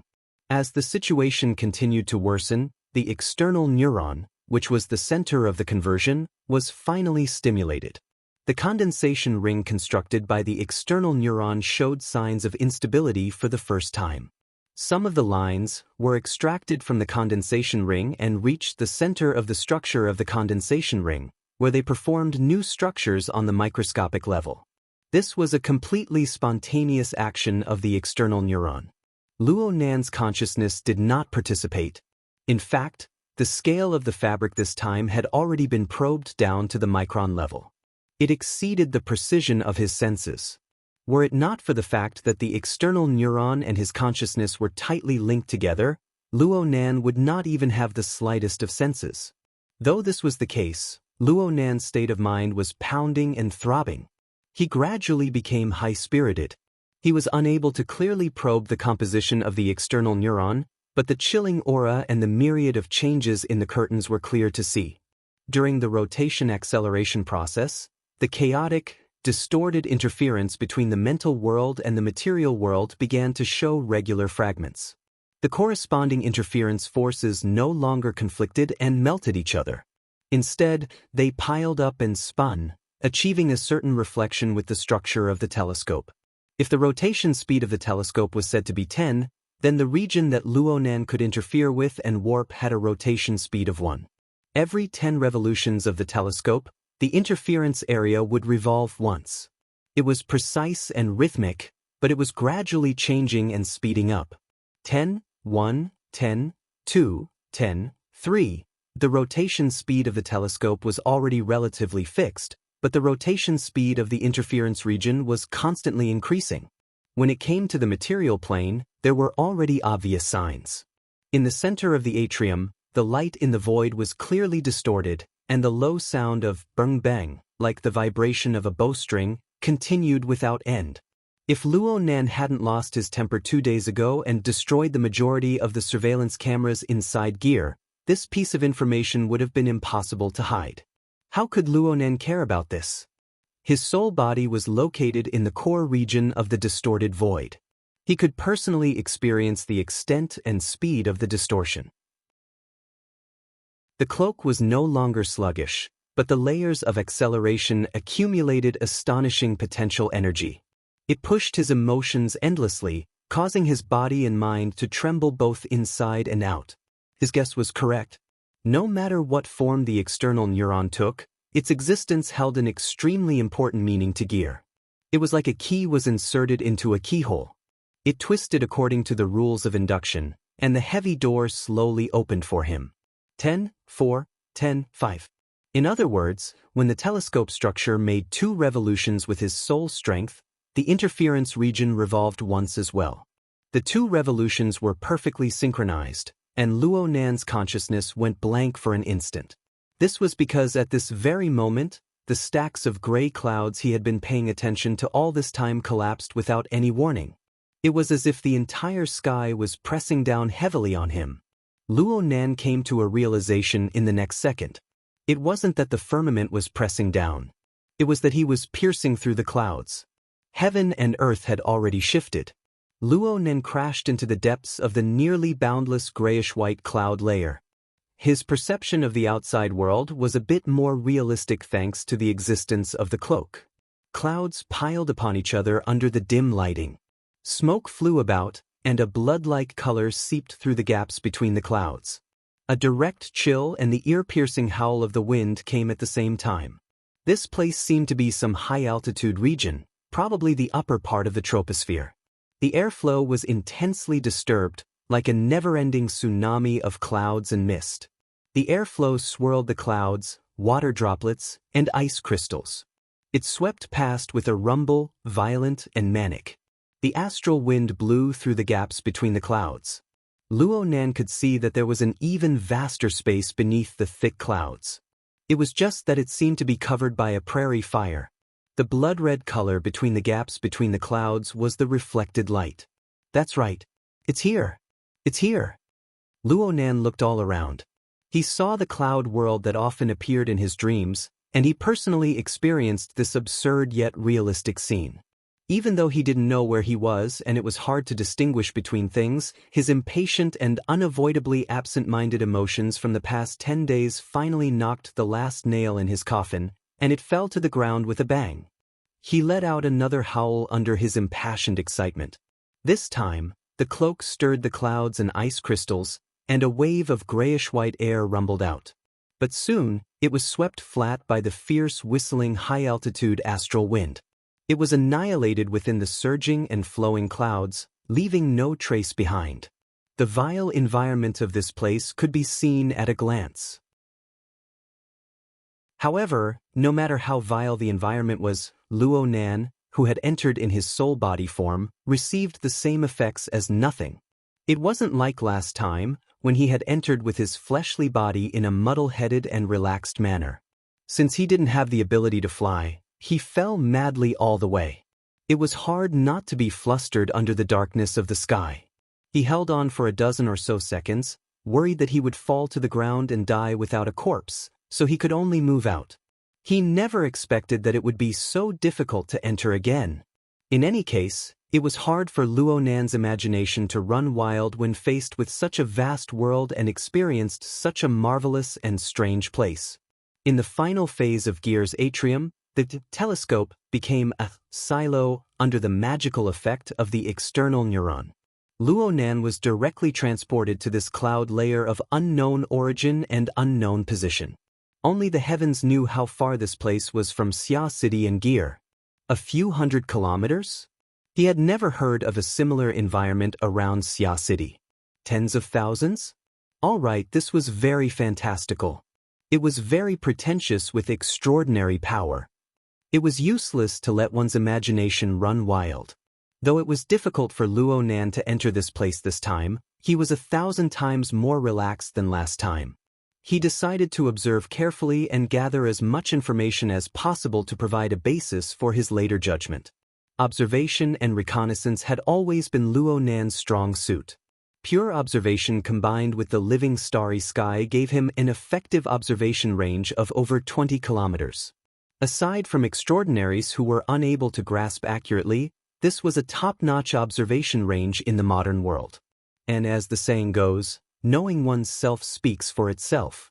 After Luo Nan comprehended the principle of the structure of the telescope, the utilization of his soul strength had a clearer goal. He consciously adjusted and optimized it, and there was still considerable potential to be excavated. If this continues, it won't take too long to break through with an observation range of 25 kilometers. But who the hell can tell me which part of the world has a cloud layer that exceeds 50 kilometers in thickness? And it doesn't even have a boundary? Luo Nan was at the peak of a young man's memory. His general knowledge of geography was quite decent. He remembered that the relevant course had taught him that it was impossible for the cloud layer to exceed the height of the troposphere. And the Earth's troposphere was the highest at the equator. It was only 17 or 18 kilometers. The polar regions were only 8 or 9 kilometers. What the hell was 50 kilometers? He was too timid last time. He couldn't hold on for more than a dozen seconds before fleeing. According to the results of his observations, how could he live up to the cloud layer thickness if he didn't freefall for 5 minutes? His soul body floated within the cloud layer, staring blankly for a while. During this time, the two sides of the cloak interfered, condensing mist for him to form a blurry human silhouette. It was very likely that it would become more lifelike if this continued for a period of time. Luo Nan didn't care about this. He had already begun to feel that something was wrong. Not to mention the thickness of the cloud layer, the blood-red color within the cracked and warped cloud crevices did not fade for a long time. He had previously taken it for granted that this was the influence of a great fire burning on the surface of the earth below, or perhaps a volcanic eruption. He was even prepared to use this to further clarify the specific coordinates. But right now, the range of his mental senses, which he was so proud of, couldn't even go beyond the cloud layer, let alone confirm a volcano. Moreover, was it really a volcano? Luo Nan was deeply doubtful. His observation continued. The living stars were spread out, displaying a simple ecological map within the range of the mist. A few believers continued to display their usefulness in the surroundings of the core star cluster of the self format, but the life forms further away had already switched to another group. It would be quite awkward to say, another group. The cloud region was inconceivably vast, but the density of life forms was truly urgent. Luo Nan could only detect 2 or 3 kittens within the range of his senses of over 20 kilometers. Alright, what did he say just now? Kittens? Luo Nan's thoughts had yet to come to a realization when a thick cloud suddenly exploded a dozen meters in front of him. Smoke scattered in all directions. A dark red shadow flashed into existence out of thin air. It was as swift as lightning, smashing through the cloud layer and pouncing in front of Luo Nan in the blink of an eye. A thick and long arm smashed over, and its sharp claws distorted Luo Nan's perception. Only now did the boiling murderous aura appear with a rumble. Not only on the material plane, but on the mental plane as well. It brought forth a terrifying attack akin to an eruption of lava. The change happened right in front of him. There was no room for him to operate his thoughts. Luo Nan could only make the most instinctive reaction. The cloak interfered with the mental plane to the greatest degree. He ignored everything else, and his soul body escaped to the deepest depths he could reach on the mental plane. The blurry silhouette formed from the mist exploded and shattered, turning back into water smoke. The attack on the material plane had hit nothing but air. But the most fatal attack was still on the mental plane. He had been thinking of a volcano just now, but now there really was a volcano erupting on the mental plane. It was as if Luo Nan had returned to the time when he first saw the terrifying might of the human-faced arachnid. He looked at the enormous specter that was burning and expanding in the void. The specter faced the sky and roared, extending its claws to strike over. It was truly like an erupting volcano, a pillar of turbid smoke and fire that smashed into the clouds. The mental plane trembled and swayed. The burning demonic claw, brimming with the desire to destroy, chased after the tail of Luo Nan's soul body. It crushed through several hundred layers of the curtain structure of the mental world to form a shadow behind Luo Nan. Luo Nan could already feel the breath of the Grim Reaper. However, the Grim Reaper's scythe was unable to hook onto its target in the end. Luo Nan didn't know just how deep he had dived into the mental plane. He only knew that the burning demonic claw had crushed through nearly 1,000 layers of curtains in succession before finally reaching its limit. No matter how much it ignited with its killing intent, burning through and warping the majority of the mental plane, it was ultimately unable to crash into the level of Luo Nan's soul body. It was just a little bit off, but it was still not enough. And in reality, the powerful attack missed. The dark red shadow completely disregarded the laws of matter. Its figure came to a halt like a steel nail, smashing into the clouds. It seized the position of Luo Nan's cloud aura silhouette and used malevolent eyes to stare fiercely at Luo Nan. What the hell was that? Luo Nan was both shocked and furious. His reaction to stress just now was truly extraordinary. It was all thanks to his soul body. If his fleshly body had come in, wouldn't he have been smashed into a meat patty just now? No, from the speed and strength of the attack just now, he would probably have been blasted into smithereens. He would have died without an intact corpse. It was fortunate that he hadn't encountered such a situation the last time he came in. Otherwise, today's matter wouldn't have happened. Right now, Luo Nan was like entering a wildlife sanctuary. He was sitting in a fully armed tour bus, separated by a layer of transparent glass. He was in close contact with a dangerous, ferocious beast. As for the ferocious beast, it was entrenched in the clouds, revealing its malevolent body. Its height should be between 5 to 7 meters. The reason why there was such a large discrepancy was because its body was crooked like an ape. Its forelimbs hung down, making it hard to judge. Chapter 383. The skin of the beast was dark red, and its bulging muscles were covered with a layer of fine scales. Its bald skull was wrapped in a thick layer of wrinkled skin. The top of its skull was deeply caved in, and its eyes bulged out. Its pupils were dark red, and its background was dark yellow. Its mouth and nose were almost indistinguishable, forming a circle of dark purple that looked like a paste. Saliva flowed from its mouth, making it ugly and ferocious.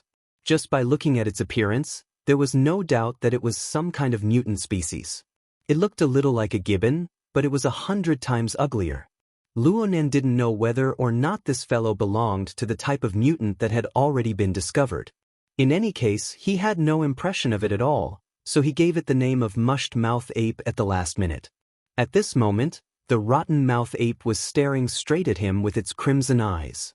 It was clear that the enemy was able to lock onto Luo Nan's specific location on the mental plane even though the enemy was unable to attack him. Just this point alone surpassed the vast majority of people Luo Nan had encountered. After about a minute, the mushed-mouth ape seemed to have grown tired of the pointless staring.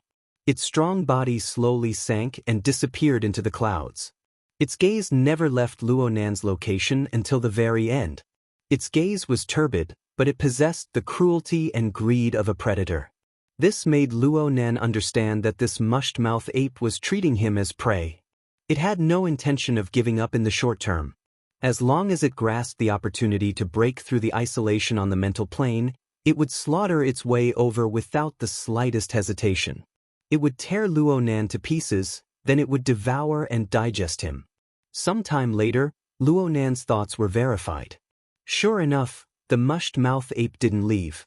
It maintained a high level of patience and intense desire. It constantly wandered around Luo Nan's surroundings, ready to make a move. Sometimes, it really did launch an attack. Its tyrannical and overbearing attack pattern was able to exert pressure on Luo Nan even if its attacks failed. From this point alone, the mushed-mouth ape truly lived up to its name as a top predator. It was trying to turn a failed ambush into a marathon of death that tested its endurance and determination.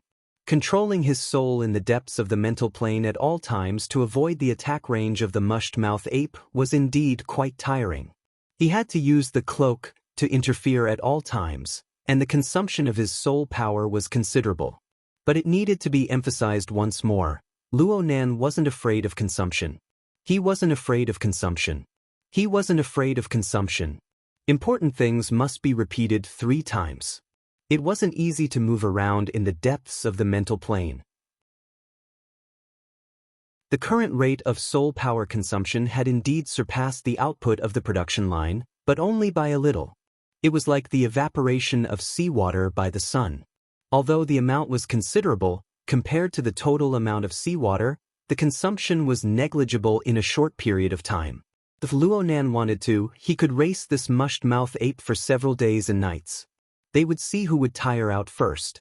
However, Luo Nan didn't have any thoughts of torturing himself.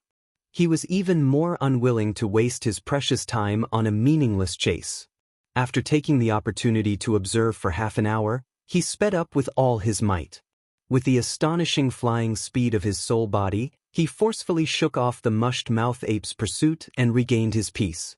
Even though Luo Nan had gotten rid of the threat, he saw that the cloud region that Gear and the external neuron had guided him to had such a vicious being. This greatly exceeded Luo Nan's expectations. Luo Nan wasn't purely observing the mutant during the previous half hour of pursuit.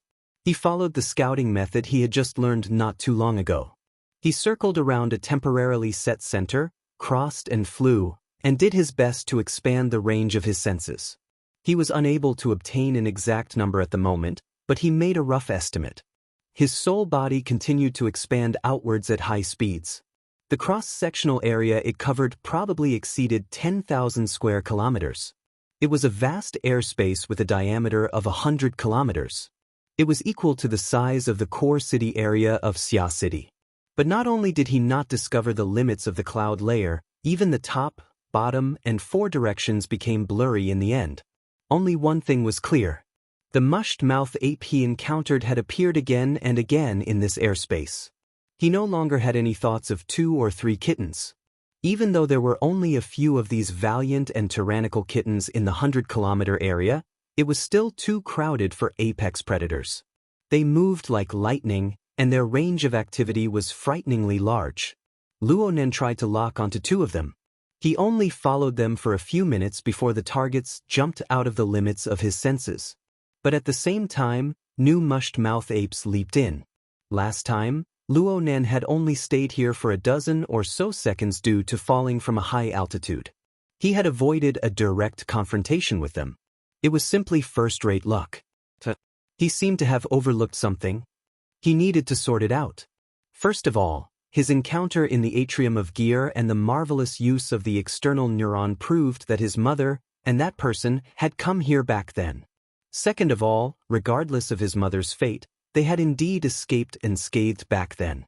Luo Nan made a rough estimate of the mushed-mouth ape's strength. Judging from its attack power alone, it should be above B rank, not yet A rank. And it seemed to live in groups. It could be said to be quite terrifying. There were a limited number of similar locations on Earth, and all of them were places where even extraordinaries had to take a detour. Did his parents already possess this level of strength back then? It was truly impossible to judge from the bits and pieces of information related to his mother in his memories. Luo Nan could not deny this possibility, but there were other explanations. For example, the cloud world back then wasn't this dangerous. This thought popped up in Luo Nan's mind because he noticed that only the mushed-mouth ape and the others flew through the cloud layer. They were extremely monotonous. According to his limited knowledge of ecology, this didn't make much sense.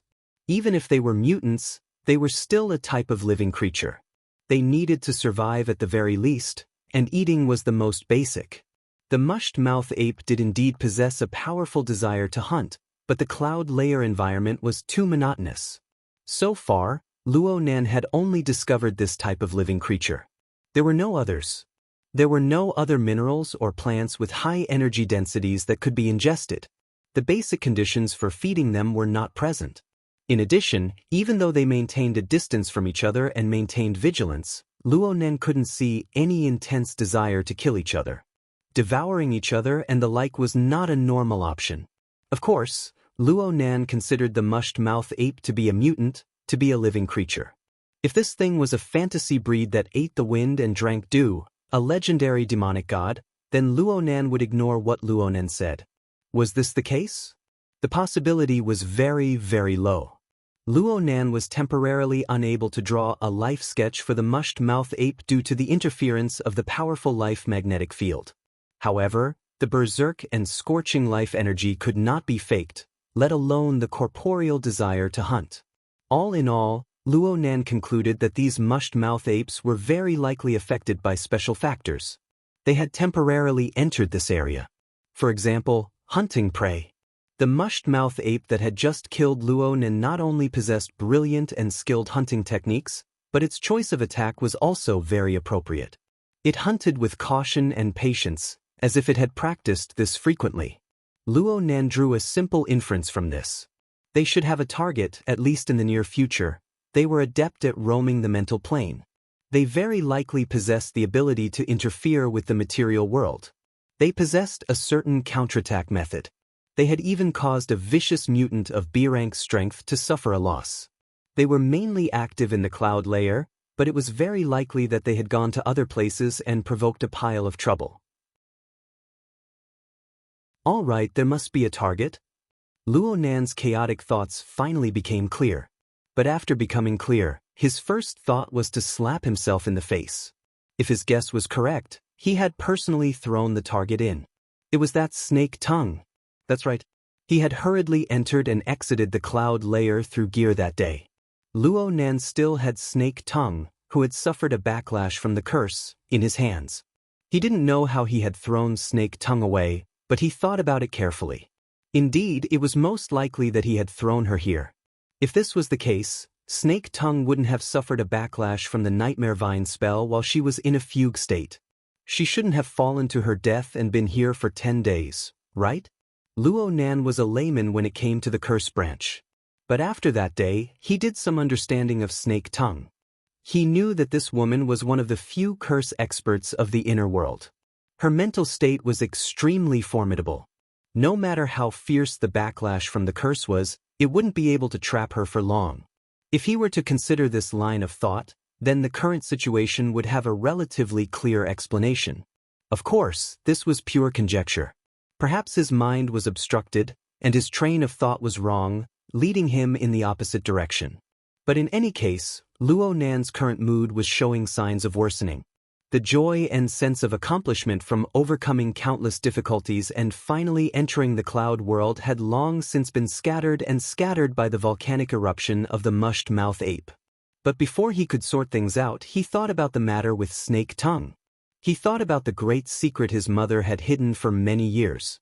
He didn't even have a clue about the bizarre and wonderful cloud world, and he had been tossed about by a wandering soul for 10 days. What if some extremely valuable clue was destroyed by Snake Tongue? Or perhaps she deliberately hid it and spread it? What should he do? The more he thought, the more anxious he became. Luo Nan made a firm resolution to find Snake Tongue. If she was alive, he wanted to see her. If she was dead, he wanted to see her. Even if he was dead, he wanted to see convincing evidence. Luo Nan pondered for a moment and chose to follow a mushed-mouth ape.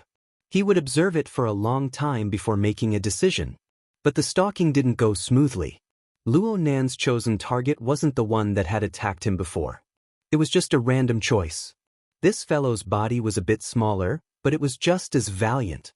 Luo Nan was deep in the mental plane, exceeding the attack range of the mushed-mouth ape, but the ape still sensed him. The long stalking caused the target to react greatly. It turned around to chase and attack many times, but it was never able to touch Luo Nan's true body. It became extremely manic. constantly going in circles, refusing to cooperate. Luo Nan was annoyed, but he couldn't help but sigh in admiration at the same time. Such keen senses and the ability to suppress the material and mental planes at the same time were simply perfect methods in the domain that the mushed-mouth ape could reach. From the information obtained by the society, extraordinaries were excluded from the various ability users due to the different nature of their abilities. For example, the format of Fire of the Burner could attack a Darksider species like the human-faced arachnid, but its destructive power was a bit weaker than in the material world. It wasn't like the mushed-mouth ape. Its destructive power was astonishing no matter what plane it was on, and there was no obvious loss in conversion. As for how it was used, how much experience could Luo Nen earn from observing it a few times? Even if Luo Nen wanted to copy it, it would be hard for him to do so. He could only drool at the mushed-mouth ape's methods. Time passed like this, second by second. Luo Nen knew that it would be hard to find any clues related to Snake Tongue if this continued. He was just about to change his train of thought when a strange feeling spread over from the other side of the void. Chapter 384. Luo Nan was certain that the connection between his soul body and fleshly body was still there even though he had moved through the void. It was just that the distortion was severe, weaker than it had ever been. He couldn't estimate the distance at all, and his perception of the details was also a problem. Luo Nan was a bit flustered when he sensed what was happening over there. He didn't care about anything else, but he was worried that his aunts would come home and see him lying on the bed like a corpse. They would send him directly to the hospital. Even though Luo Nan had 10,000 hopes of doing an in-depth exploration of the cloud world and ascertaining Snake Tongue's whereabouts early on, reality was right there. He still had to kneel. With a thought, in the empty center of the condensation ring structure, the new structure formed by the external neuron released a corresponding signal. The soul cloak's interference method changed, and in an instant, the world changed. In the depths of the clouds, the messy-tail ape, who had been teased for a long time, was still in a rage. The threat that had troubled it for a long time had suddenly disappeared without a trace, as if it had never appeared. The mush-tail ape had a stupefied expression, and it circled around on the spot a few more times before leaving resentfully. Luo Nan had already returned to the normal world. It was a familiar place. Just like last time, it was still in the tree hole of the withered tree sandbar, a kilometer away from Gear's main building. Sure enough, there was a clear pattern for entering and exiting the cloud world. It was set up intentionally. Luo Nan was both shocked and impressed by his mother's design back in the day. Unfortunately, he was unfilial as a son. He had casually thrown out a piece of trash and caused trouble. At this moment, the connection between the soul and the physical body was much clearer. Luo Nen also knew that it was a false alarm. It wasn't that his aunt and uncle had returned. Instead, it was his wristband vibrating to alert him that someone was contacting him. However, if uncle and aunt called, it would also be a headache. The wristband was not like the Hexa ear. It did not have the ability to listen to calls from a distance of 80 kilometers. Luo Nen knew that he had to go back. He reluctantly circled around the tree hole, flew into the air, and sensed Gear from afar. Only then did he flee into the air. On the way back, Luo Nen once again set a new record for the speed of his soul body, traveling 80 kilometers in just 4 minutes. This was equivalent to a speed of 1,200 kilometers per hour. It was already infinitely close to the speed of sound. Actually, it wasn't impossible to reach the speed of sound. It was just that Luo Nen didn't know what sort of state the external neuron would be in when it broke through the sound barrier. It was better to be cautious and experiment when he had free time in the future. Luo Nen anxiously looked at his wristband when he got home. He conveniently returned his soul to his body. When his body and soul became one, he finally realized what was going on. External neuron. Just as he thought about it, he realized that the external neuron had returned to the depths of his brain and transformed into its original form of a long electric line. It circled around and formed the carrier of the divine wheel structure, supporting the iceberg-like soul energy. Quite the initiative. If the structure of the condensation ring came in, Luo Nen shook his head in a hurry. He gave up on this standard idea that water had gotten into his brain. He got up and stretched his neck to look at the caller ID on his wristband. He definitely wouldn't be able to pick up the first call. Later on, the person called twice more before stopping. But luckily, it wasn't the uncle and aunt that Luo Nan was most worried about. It was an unexpected acquaintance. Luo Nan blinked. It was actually Mo Han, Sister Pomegranate, who was ranked 16th in the younger generation of his uncle's family. Filled with doubts, he dialed the number back. The call was quickly picked up. The person on the other side said hello twice, and the surroundings seemed to be very noisy. Sure. Sister Han, I was taking a shower just now, so I took off my bracelet. Is something the matter? Luo Nan forcefully pushed the dangerous words back into his mouth. He blurted out a lie and assumed an obedient posture. Mo Han switched the ambient mode, and her voice soon became clear. She was in a good mood. She didn't care whether Luo Nan's reason was true or false. She laughed and said, I just confirmed it with Peng 17. I'll be there at 7 o'clock sharp tomorrow night. Little Nanster, prepare to receive me. Tomorrow? Isn't it tomorrow? *CK, he forgot that there was still a torment. Luo Nan opened his mouth, but the words of refusal didn't leave his mouth in the end. Mo Han was a lively and straightforward girl. There were only a few people of the same age in the Mo family who truly treated Luo Nan as a younger brother. After the incident at Frost River Reality, Mo Han even made a special trip to the hospital to visit him. Speaking of which, didn't this sister feel any lingering fear last time at Frost River Reality? That's right. Their group of people had been brought back to the police station early on.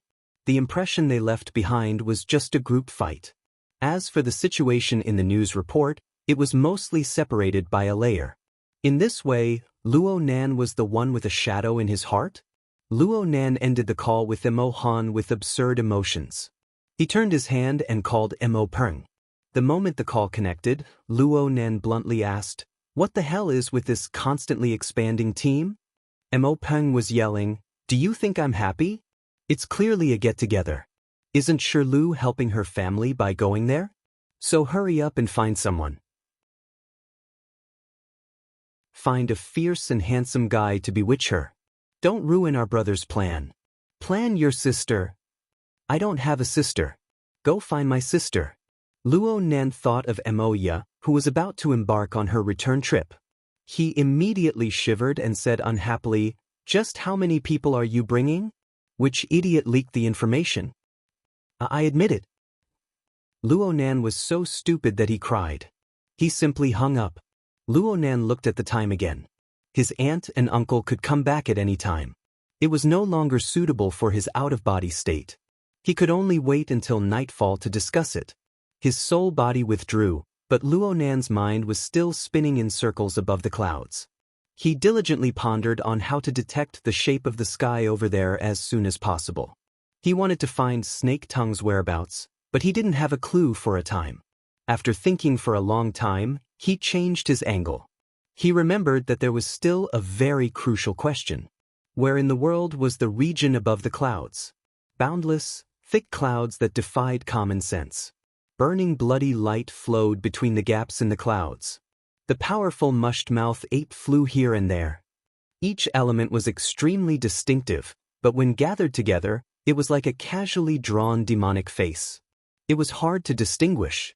The reason for this was that the elements that formed the demonic face were somewhat contrary to the logic of reality.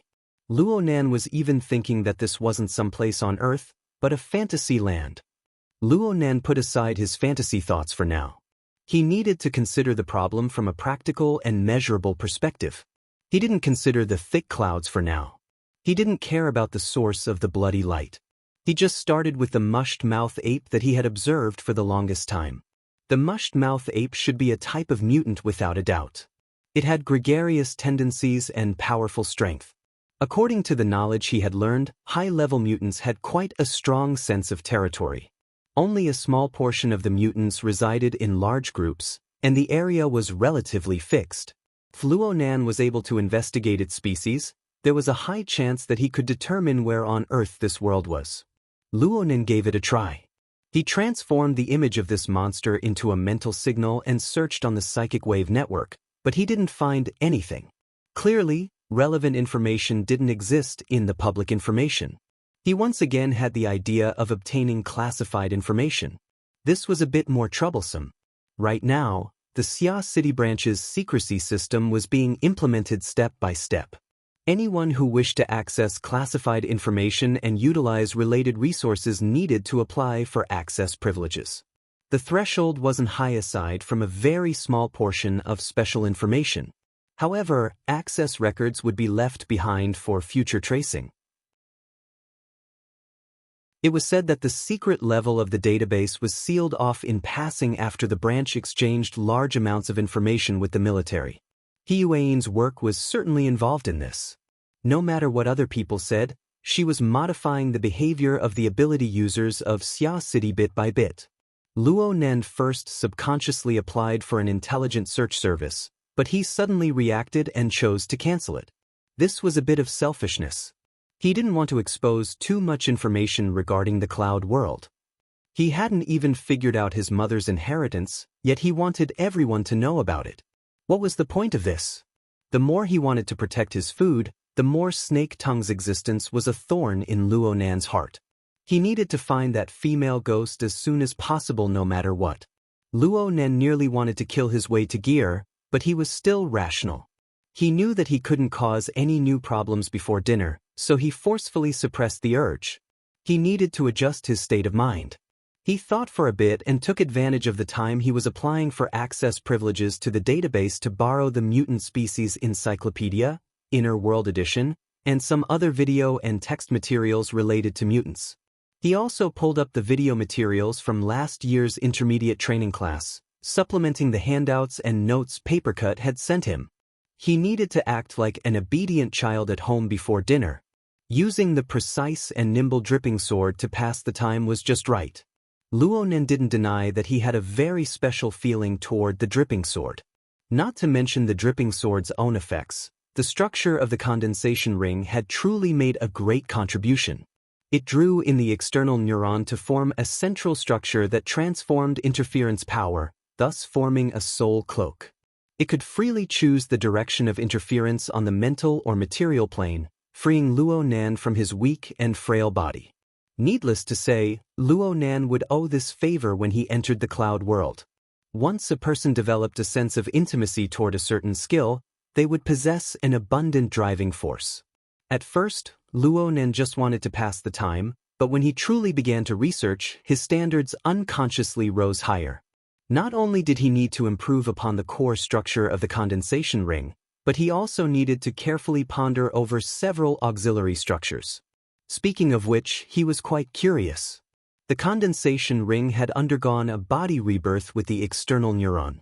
Could auxiliary structures be added to it? If so, what state would it be and what effects would it have? With a single thought, Luo Nan simply went into an out-of-body state. With just a slight thought, the condensation ring structure appeared from the nothingness of his consciousness. It was engraved in the void, and the external neuron seemed to possess intelligence. It sprang out at the same time, following the relevant structure to take shape. Since the process was extremely short, Luo Nen couldn't tell whether or not his consciousness had directly controlled the external neuron to form the condensation ring. Also, he could faintly feel a tiny point in the hollow structure of the condensation ring. This was the key structure that opened the door to the cloud world in the atrium of gear, affected by the cyclotron acceleration. It even has a memory function. Luo Nan was truly convinced. The structure at the center of the condensation ring was already below the nanometer scale. It was impossible for Luo Nan to study it with his current abilities. His mind rippled a few times, and he returned to practicing with the dripping sword. He first experimented. He assembled the 3 auxiliary structures, the guidance, the amplification, and the acceleration, in a probing manner. In the structural design of the dripping sword, the amplification structure was a stabilizer. It ensured the continuity and stability of the long-distance effects of soul strength. The acceleration structure was like the nitrogen-oxygen acceleration system of a modified car. It was responsible for explosive acceleration in a short period of time. On the other hand, the guidance structure was used in microoperations to increase the sensitivity of operations. These three structures complemented each other with the basic condensation ring. Every time a structure was superimposed, its controllability and explosive power would increase. As for the sharpening and rupturing structures, they belonged to the attack modules. They were mainly used on the condensed water beads. Luo Nan had yet to try them out. Luo Nan was actually quite worried that the condensation ring, after undergoing a body rebirth, would reject the other auxiliary structures. Therefore, he placed them very carefully. The early stages were pretty good. The new version of the condensation ring accepted several auxiliary structures very generously. Though there were differences between the real and the virtual, the control was quite smooth. Luo Nan was just about to be happy when he saw the condensation ring split into lightning. The lightning leaped into the three auxiliary structures. The auxiliary structures didn't even circulate for half a circle before they collapsed one after another. It was hard to support them. Luo Nan didn't feel defeated when facing this scene. He just felt that it was a bit familiar. Wasn't this the situation when the external neuron and the condensation ring were connected? Luo Nan thought about the tiny structure at the center of the condensation ring. Could it be that the new version of the condensation ring had the spare power to perform a body rebirth on the other auxiliary structures? Luo Nan carefully sensed the entire process of the auxiliary structures collapsing. He knew that he couldn't let the external neuron take the blame. In fact, he had learned the auxiliary structures quickly. They weren't polished like the condensation ring. The structures were too rough, and they weren't stable enough. The lightning was uniform, and there was air leaking in all directions. There was no value in using them as a reference for reconstruction. In other words, he needed to meticulously sculpt the auxiliary structures and dress them up beautifully in order to gain the favor of the external neuron. What the hell? Ridicule was ridicule, but Luo Nan was still looking forward to it. This precise and exquisite painting style was very much in line with his aesthetic standards. And if he could really do it, wouldn't it be a dripping sword structure completely forged from the external neuron? Metal. Actually, Luo Nan didn't know if the external neuron's peculiar material could be considered metal. But the flexible and tough combination of material molding was perhaps the sword pill of novels? When the time came for him to use it against an enemy, the enemy would think it was a bead of water, but it was actually a solid particle. Its penetrative power and lethality would increase by 10-fold or 100-fold. That would be fun. He needed to think about it a bit more. The external neuron was such a precious thing. If he were to toss it out like a hidden weapon and it was taken away by some powerhouse, he would be better off dead. Luo Nan began a new practice amidst this tangled mood. The 5 auxiliary structures were far inferior to the condensation ring in terms of complexity. But he still needed a lot of painstaking practice in order to reach the level of refinement and precision. Luo Nan was smarter or luckier than the others. He was the first to create a blue or purple level condensation ring. He had a reference template and a standard. Luo Nan attracted the external neuron to undergo a rebirth.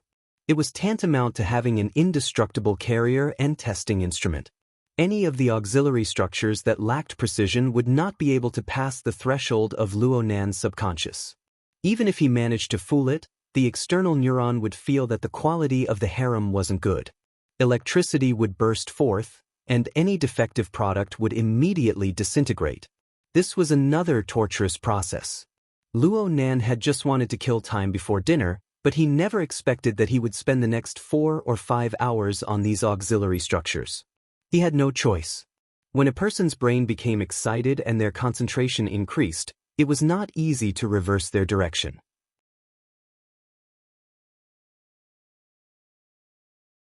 Chapter 385. Luo Nan's mind wasn't too good the next day.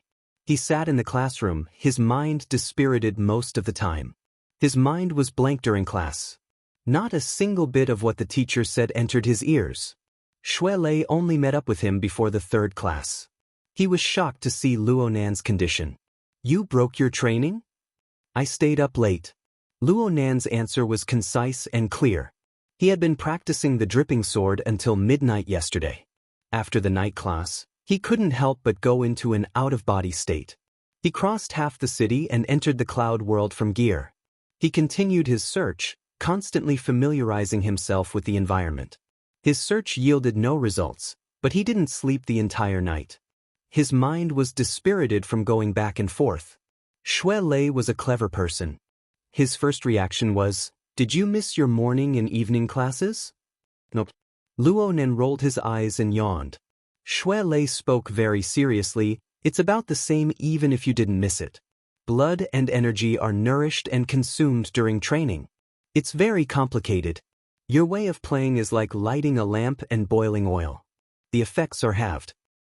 Then what should I do? How about I sleep for a bit during class and you help me keep an eye on things?" "That's fine too." Luo Nen reached out to poke him. "Bad friend." Luo Nen buried his head in the crook of his arm before Shui Lei could retort. He fell asleep in the span of 2 or 3 breaths. To be honest, although he hadn't left the house for the past 2 days, he had experienced too many changes, absorbed too much information, and learned too many things. His brain had reached its limit, and he really couldn't take it anymore.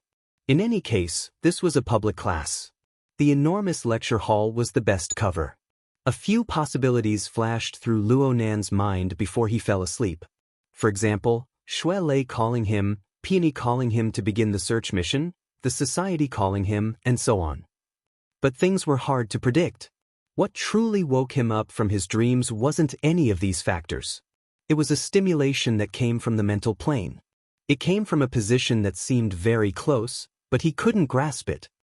The Wraith sign? Luo Nan's thoughts captured the most crucial factor. But before he could truly sort out the clues, a scorching and explosive feeling suddenly exploded. It followed the incorporeal connection on the mental plane and came rumbling, shaking the God Wheel. The situation was simply like a meteorite falling from the heavens. It smashed into a vast ocean of glaciers. The God Wheel shook for a moment, and the surging and abundant soul strength created waves.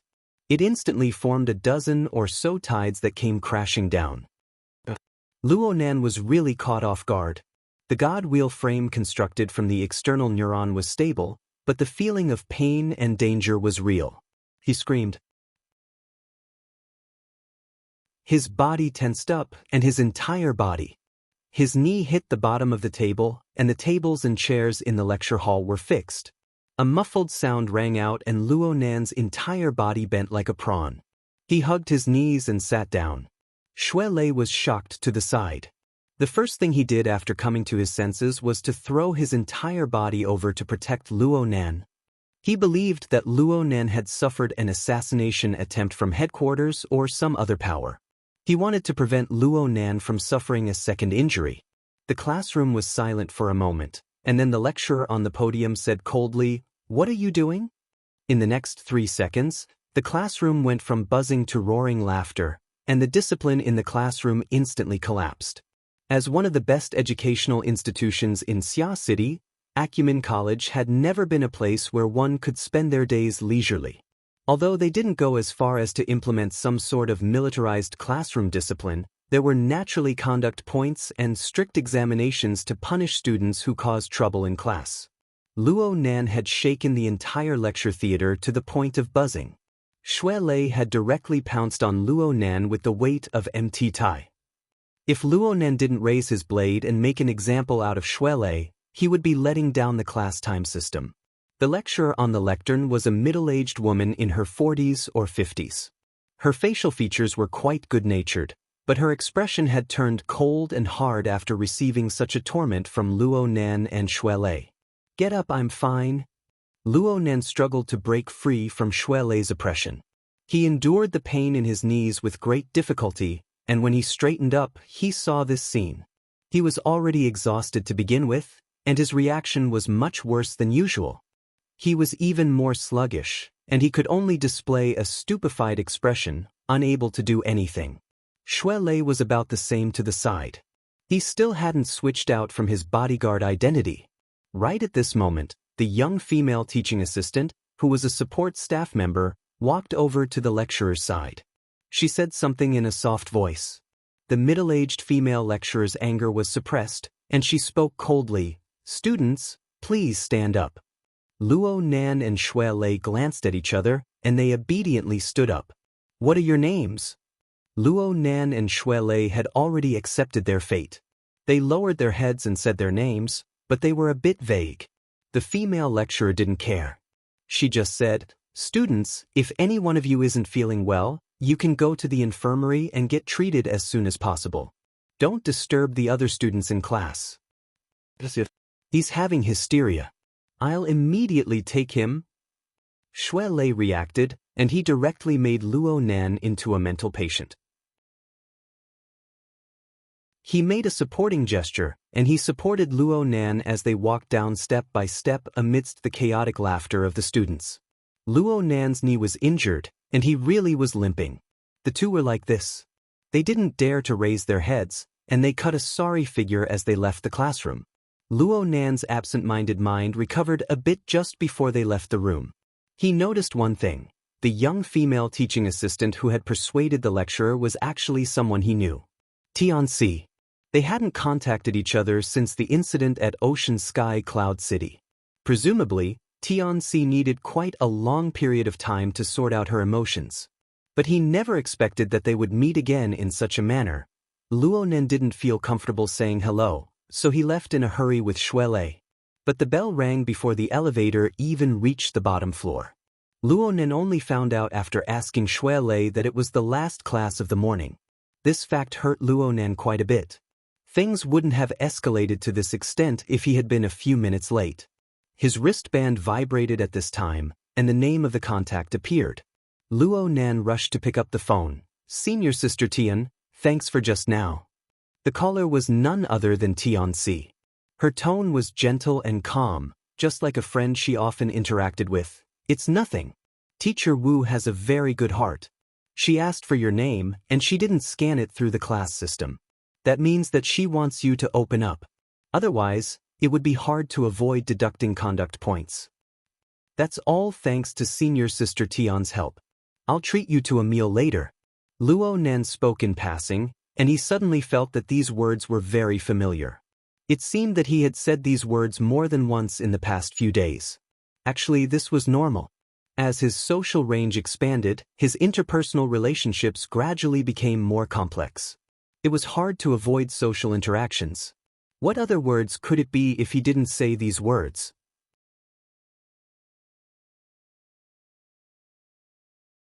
Chapter 386. That's right.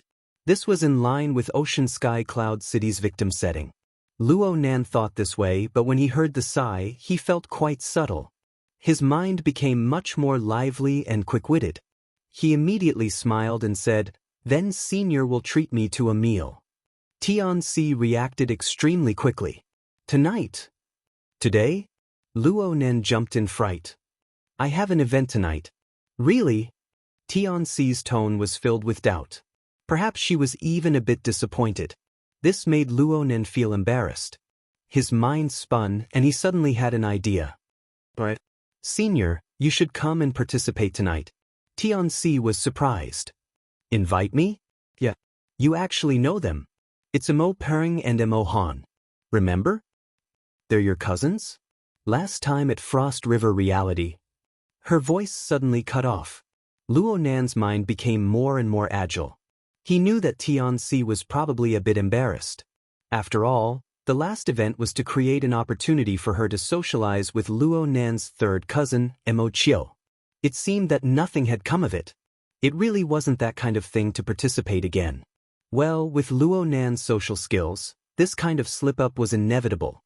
Luo Nan didn't know how to remedy the situation when Tianxi chuckled. "I just happened to bring Tianqi. He's close to your age. We had a good time last time. I heard that he keeps in contact with someone from your family." "Huh? Something like that happened?" Regardless of whether Tianxi was telling the truth or not, it was fine as long as she didn't mind. Luo Nan let out a sigh of relief. For him, this arrangement could be considered as killing two birds with one stone. Mo Peng and Mo Han were both devil incarnate level fellows. There should be someone older to suppress them. Tianxi had a socializing experience with Mo Chiu, So she had an awkward halo. Let's see how those two fellows deal with this. Wasn't it a bit despicable to think like this? Luo Nan ended his communication with Tianxi and shook his head. His thoughts spun, but his expression sank. The event tonight was just a small matter. The extraordinary power and corresponding information that the Wraith sign transmitted just now were the key issues that needed to be carefully understood. Logically speaking, the Wraith sign was still in the Blood Flame Order's territory. He was herded every day, searching for other faced arachnid avatars to devour. From a city's safety perspective, the Wraith sign was a first-rate scavenger. This sort of action of the Wraith sign had brought quite a bit of trouble to Luo Nan in the past. The Wraith sign supported Luo Nan on the path of imbalance between body and soul, walking further and further. However, ever since Luo Nan constructed a clear framework of body and soul, coupled the rotation of the God Gear and Body Gear, the Wraith sign's sudden hunt and devour, the negative effects it brought to him grew smaller and smaller. Luo Nan was more than happy to leave the Wraith sign with the Blood Flame Order to collect some information and secrets. But in that instant, the Wraith sign exploded with an attack on the mental plane. It could be said to be the most intense attack Luo Nan had ever encountered since he received the Wraith sign. According to Luo Nan's conjecture and understanding, the instantaneous undulation was very much like when it suddenly encountered a powerful enemy. It unleashed its full combat power, then it won the battle and swallowed up the enemy. Only then did the comet collide with the Earth appear. The truly intense segment only lasted for an instant. Luo Nan didn't have the time to see it before he missed it. Later on, he was distracted by the embarrassing incident in the classroom. By the time he had the time to pay attention, the Wraith sign had already calmed down. Luo Nan could only see the Blood Flame Order's herder, Elder Mo Luan, from the Wraith sign's perspective. The herder was in the form of a black smoke soul body. He was flying swiftly and swiftly. However, the black smoke that was hard to see with the naked eye was scattered and indeterminate. Elder Mo Luan's condition was a bit of a mess. He should have been injured. Luo Nan had done some research on Elder Mo Luan recently. He knew that Elder Mo Luan was a core power of the Blood Flame Order. He was a dual cultivator of spells and martial arts. At his peak, he was an existence that even extraordinaries would cast sidelong glances at. Elder Mo Luan was only 60 years old. He was only in the prime of his life. He should be at his peak. Unfortunately, he had suffered serious internal injuries during the split of the order. He had never been nimble, and it was even harder for him to break through the boundaries of extraordinaries. His bodily functions rapidly declined. In recent years, he had relied more on spells to support himself. But even so, he was able to suppress an elite of the society like old Mr. Bai. It was quite amazing. And if Elder Mo Luan was truly forced into a corner, Elder Mo Luan would ignite his life force and summon the blood flame will to descend. Elder Mo Luan's combat strength was extremely terrifying. Then came the question: who could kill and injure this veteran B-rank power? It must be known that even He Yuan had borrowed the psychic wave network to invite President Ouyang to carry out a long-range attack. The result would have been the same. But if Elder Mo Luan was at the level of President Ouyang, how could the Wraith sign win in battle and devour him? Oh right, what did it devour again? The structure of Luo Nan's God Gear was gradually stabilizing, but it was affected by the impact. The water level of the vast iceberg sea rose explosively, and there was a marvelous sensation of a sudden rise in temperature. He observed for a moment and discovered that this was the result of the friction and conflict between two sources of power.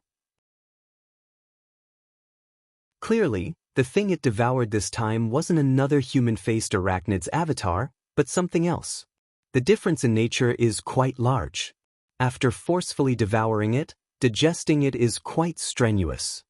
Luo Nan guessed in a circle, but he was unable to come to a conclusion. It must be known that the Wraith sign was intrinsically chaotic. It acted purely by instinct. It lived forever in the present. It had no concept of the past, the future, and it had no relevant memories. Luo Nan didn't know how to inspect the memories of his believers. Even if he knew, he wouldn't know where to start. He could only watch helplessly as Mo Luan and the wraith signs secretly escaped into the distance. There was no other way. He could only give the wraith sign a reminder. He would immediately shift his consciousness whenever a clear change occurred on the other side. Noon was extremely tight and precious for Luo Nan and Xue Lei. Naturally, they politely declined the school hospital. The two ate lunch after activating the extravasated blood in Luo Nan's knee. Then it was time for afternoon classes. Luo Nan cultivated in addition to the eye's orifice. He also cultivated in the mouth and tongue orifice. He had to take care of his internal organs, so the time required was longer. After everything was done, he only had a short period of time to take a nap. He closed his eyes and opened them again. He had to go to class. It was hard not to feel a bit emotional. Well, it could also be said to be grumbling. Morning, afternoon, and evening classes. It's not easy to persevere through them. My time is divided into 3 parts by these 3 classes. Of course, it would be great if I could cultivate wholeheartedly, but a slight change would make it hard to satisfy both sides.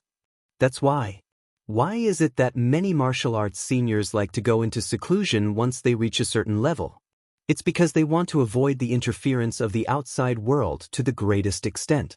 However, since we're cultivating in this world, we will be affected by the turbid currents of the human world.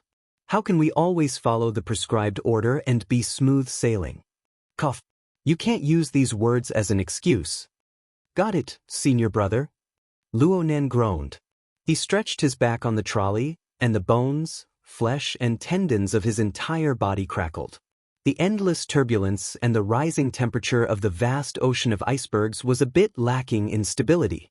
But when it coupled with the body gear, the interference force formed was much more active. Luo Nan had his afternoon classes earlier, but he felt the heart lantern burn brightly. The spiritual pool was overflowing. It followed the rise and fall of his vital energy. It was like a stream of snow melting under the spring sun. It seemed warm yet cold, and it revolved around his internal organs. His temperings suddenly increased by 20 to 30%. It could be said that he had received some nourishment. This was a sign that the eye's orifice and the mouth and tongue orifice were resonating with each other. Luo Nan originally thought that he would need at least 10 days of effort. He never thought that there would be results in less than 3 days. It had to be said that this was closely related to the great supplement pill that the wraith sign had forcefully swallowed. Xue Lei, who was next to Luo Nan, nodded over and over as he listened to the signs that appeared on Luo Nan's body. You've really entered the threshold of fleshly body tempering. Let's practice Sans Ho this afternoon. Let's spar. Luo Nan shot a glance at Xue Lei's arm that could reach his thigh. He didn't respond to Xue Lei's words. He just asked, "Tonight, the large activity area, Frost River reality. You're going too?" Xue Lei obviously wouldn't refuse. He even reminded Luo Nan, "Don't cause trouble. Leave early and go home." Cause trouble? Luo Nan shrugged. "It's done. Then I'll see you at gear. Let's practice Sans Ho first." Xue Lei emphasized once more. "I have a class today. Doesn't that just leave notes on the most important people of the world?" New class. Luo Nan blinked his eyes. He reached out and grasped the air. Then he opened his palm. A bead of water appeared to be stuck to his palm, but it was actually suspended in midair, spinning and spinning. There were only 2 classes in the afternoon, and they were related to writing. In any case, Luo Nan wasn't too interested in them. He didn't pay too much attention to the specifics. He just moved his fingers slightly, letting the small bead of water revolve between his fingers. This bead of water was not the external neuron that had undergone a rebirth. It was condensed later. The condensation ring and the 5 auxiliary structures were complete. The bead of water swam across his fingertips like a blunt blade cutting across skin. It looked as if it could collapse at any time. This was not an illusion. If Luo Nan exerted a bit too much force with his fingers, it would be tantamount to placing a bomb on his fingertips. He would suffer. Luo Nan's control over his fleshly body was far from enough. If he practiced for too long, an accident would certainly occur. He completely relied on mental control. This was a relatively good training method. It was one of the daily cultivation techniques taught by Her Majesty Empress Wu in the intermediate training class in Xia City. But right now, Luo Nan's mind wasn't completely focused on it. The Wraith sign had just sent a signal. After over an hour of tossing and turning, the unlucky elder Emolun had finally returned to his secret hideout. He was communicating with the others. This was a high-class member's suite of a large fitness center. The interior of the room was decorated in a purplish-red color. The lighting was dim, and it carried a bit of an exotic atmosphere. The room wasn't small, but there were only 2 wooden armchairs set up in the corner. Yoga mats were placed in most of the space. There was also a treadmill, a bicycle, an elliptical machine, and other equipment.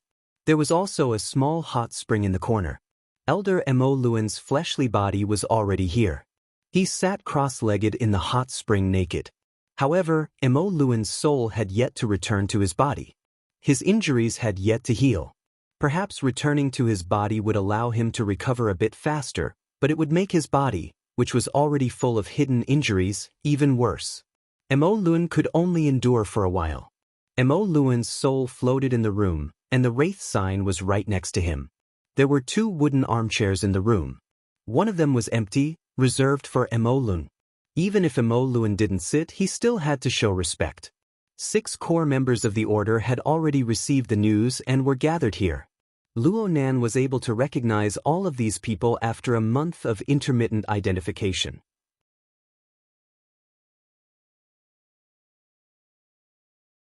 Chapter 387. Mrs. Halder was a woman that left a deep impression on people. Luo Nan had the temperament of a homebody. He didn't really recognize people, but he never forgot her from the first time he met her. Yes, it must be admitted that Mrs. Halder's image was quite good. She was around 40 years old, and she was in the gym room right now. She wore a deep purple knitted wool dress and stockings of the same color. She paired it with black velvet high heels. Her hair was tied up in a seemingly casual bun, and a few locks hung down the side of her forehead. She was elegant and concise, like a noble woman who had been in a high position for a long time. However, her somewhat westernized three-dimensional silhouette, her deep eye sockets, her quiet and serene gaze, and the strange, slender bloody scar on her right cheek gave her a tough and callous aura. Upon closer inspection, she looked more like a strong woman who had experienced many experiences. In the secular world, she was indeed a queen of the business world. The high-class fitness center they were in right now was one of her businesses. She had inherited her husband's Castle Financial Group, and it had rapidly expanded over the past 10 years. She controlled several well-known fashion and sports brands, and her influence in the field of entertainment and sports grew more and more astonishing. Luo Nan had once looked up information on Mrs. Halder. She was a legendary figure in Xia City. During the Dark Age, when the Blood Flame Order was internally divided, the reigning chief ablatum of the order cowered before the chaotic conflict of doctrines. This caused the order's sacrificial vessel to be destroyed, causing irreparable losses. In the moment of life and death, it was this Mrs. Halder who beheaded the previous ablatum, her husband. Furthermore, with his strong conviction, he had withstood the violent backlash of the blood flame will. Amidst the raging blood flame, he had inherited the position of officiant. He had also relied on the rapidly expanding financial resources of the secular world to stabilize the situation during the order's relatively weak stage, preserving this branch of the blood flame order. The bizarre bloody scar on her right cheek was the mark of the ultimate trial of the blood flame will. It was the testimony of the soul-stirring events of the past. Due to her actions of beheading and killing her husband, she became known as the Black Widow of the inner world. Her reputation was terrible, but within the Blood Flame Order, her prestige was unparalleled. Practically everyone was awed by her unyielding and iron-blooded nature. Even a senior elder like Emolun was extremely respectful toward her. At this moment, aside from Madame Halder, who was seated on a chair, everyone else was standing. Vice First Ablatum Yin Lu, who had once crossed paths with Luo Nan, leaned lightly on a treadmill beneath the floor-to-ceiling glass window of the wooden corridor outside. His body language was probably the calmest. She had started her career as Lady Halder's confidential secretary. Although she no longer held a position within the financial group, she was the person in charge of the Frost River reality project that the financial group had dispatched. In the secular world, her position was low, but she held great power. Within the Blood Flame Order, he was one of the successors that Madame Halder paid close attention to. Apart from Yin Lu, the strong man standing respectfully to Lady Halder's right was also an important figure in the church. His name was Meng Chong, and he was one of Madame Halder's trusted aides. He had once been a security captain. Some unreliable reports said that he was Lady Halder's lover, but in reality, Meng Chong was the only one in the Blood Flame Order, apart from Lady Halder and Elder Mo Luen, who had passed the final trial of the Blood Flame Will. Logically speaking, his physique should be on the monstrous level, but he was extremely low-key. He never participated in any sort of ranking, so it was very hard to make an accurate judgment. As for the other three, there was an old man with a scholarly air. He was another elder of the order, Jiang Yuanzhen. He was a standard member of the primitive religious sect. He was over a dozen years older than Mo Luen, but he was more skilled in theoretical work. His qualifications in the order were a bit worse than Mo Luen's. Jiang Yuanzhen used to be an advisor type of character. Later, Lady Halder raised his position in the order. Although he was useless in terms of combat strength, it was precisely because of his and Mo Luen's existence that this faction of the order gained a more orthodox atmosphere in this era of the collapse of sacrificial artifacts and conflicts of laws and logos. Right now, it was this old man who was the most anxious. He was not worried about the injured Mo Luen, but about the wraith sign that was a substitute sacrificial artifact. Of course, in the Blood Flame Order, they called it the mold. How's the mold? Mo Luen, do you have any accurate information? How did you do it? Jiang Yuanzhen appeared to be very anxious and at a loss. He was a standard theorist. His own level of extraordinary power was only at the sea level. According to the observations and experiments of the Order, under normal circumstances, the human-faced arachnid's clone would exist on the mental plane at the border of the Abyss region and the Polar Domain. That was the special domain of extraordinaries or B-rank powerhouses who specialized in mental senses. Ordinary ability users were simply unable to sense it. It was only when hunting that the human-faced arachnid would approach the material world. In fact, strictly speaking, there was not a single person in the Blood Flame Order who fulfilled these two hard criteria. Lady Halder had gone through special channels to obtain the herding technique that could capture the human-faced arachnid's clone and forge it into a sacrificial artifact mold. Right now, only Lady Halder, Elder Mo Luen, Deputy Ablatum's Yin Lu, and Ren Hong could use this technique among the core members of the Order. Only these four people could see it under normal circumstances. Mo Luen could not stand this old fellow. He was disinclined to respond. Lady Halder was deep in thought, so she had no obligation to respond. Yin Lu was just about to respond when Ren Hong, who was close to Jiang Yuanzhen, spoke first. Old Jiang, the mold is very normal right now. It is currently digesting its food. The structure of the Blood Soul Temple has become more complete. The sound of blood and fire is very clear. Ren Hong's age was close to Lady Halder's. He was around 40 years old. His appearance was ordinary, but his words and actions were mature and appropriate. He normally did not reveal himself, but when he was preaching, he was extremely inciting. He was the backbone of the Order purely by relying on its business. Normally, he would discuss the theories and preaching methods of the Order with Jiang Yuanzhen. Their relationship was relatively close. Jiang Yuanzhen did not have any misgivings towards Ren Hong. At his age, he really was like a child. He grabbed Ren Hong like he was seizing a toy. He wished he could stomp his feet. Let me hear it. Let me hear it. Ren Hong glanced helplessly at Lady Halder. Lady Halder's eyelids drooped slightly. This could be considered as consent. Don't take too long. Ren Hong first warned Jiang Yuanzhen before grabbing Jiang Yuanzhen's wrist. He adjusted the frequency of the fluctuations of his soul strength, bringing Jiang Yuanzhen's soul strength inside. It was like an amplifier, allowing Jiang Yuanzhen to listen to the sound that came from the depths of the mental plane. Blood, blood, blood. Fire, fire, fire. The monotonous, manic, and incessant sound was like a gradually rising platform that pressed down on the mental plane. Layer upon layer, there was no end to it. And because it was nothingness, it could collapse at any moment. After listening for a long time, one's internal organs would begin to convulse and contract. However, in Jiang Yuanzhen's ears, this sound was like the sound of nature. He laughed so hard that his eyebrows could not be seen. Aya, this is like eating a great tonic. The 2120 steps of the Bloody Soul Temple's path of blood fire now has 1755 steps. Ren Hong confirmed the number, then reminded him, "Time's up." "How can it be so fast?" Jiang Yuanzhen wanted to act shamelessly, but Ren Hong gently and firmly refused Jiang Yuanzhen's request and even pulled away. Jiang Yuanzhen wanted to toss and turn again, but Ren Hong gave him a meaningful glance, reminding him that the Lord Ablatum was right in front of him.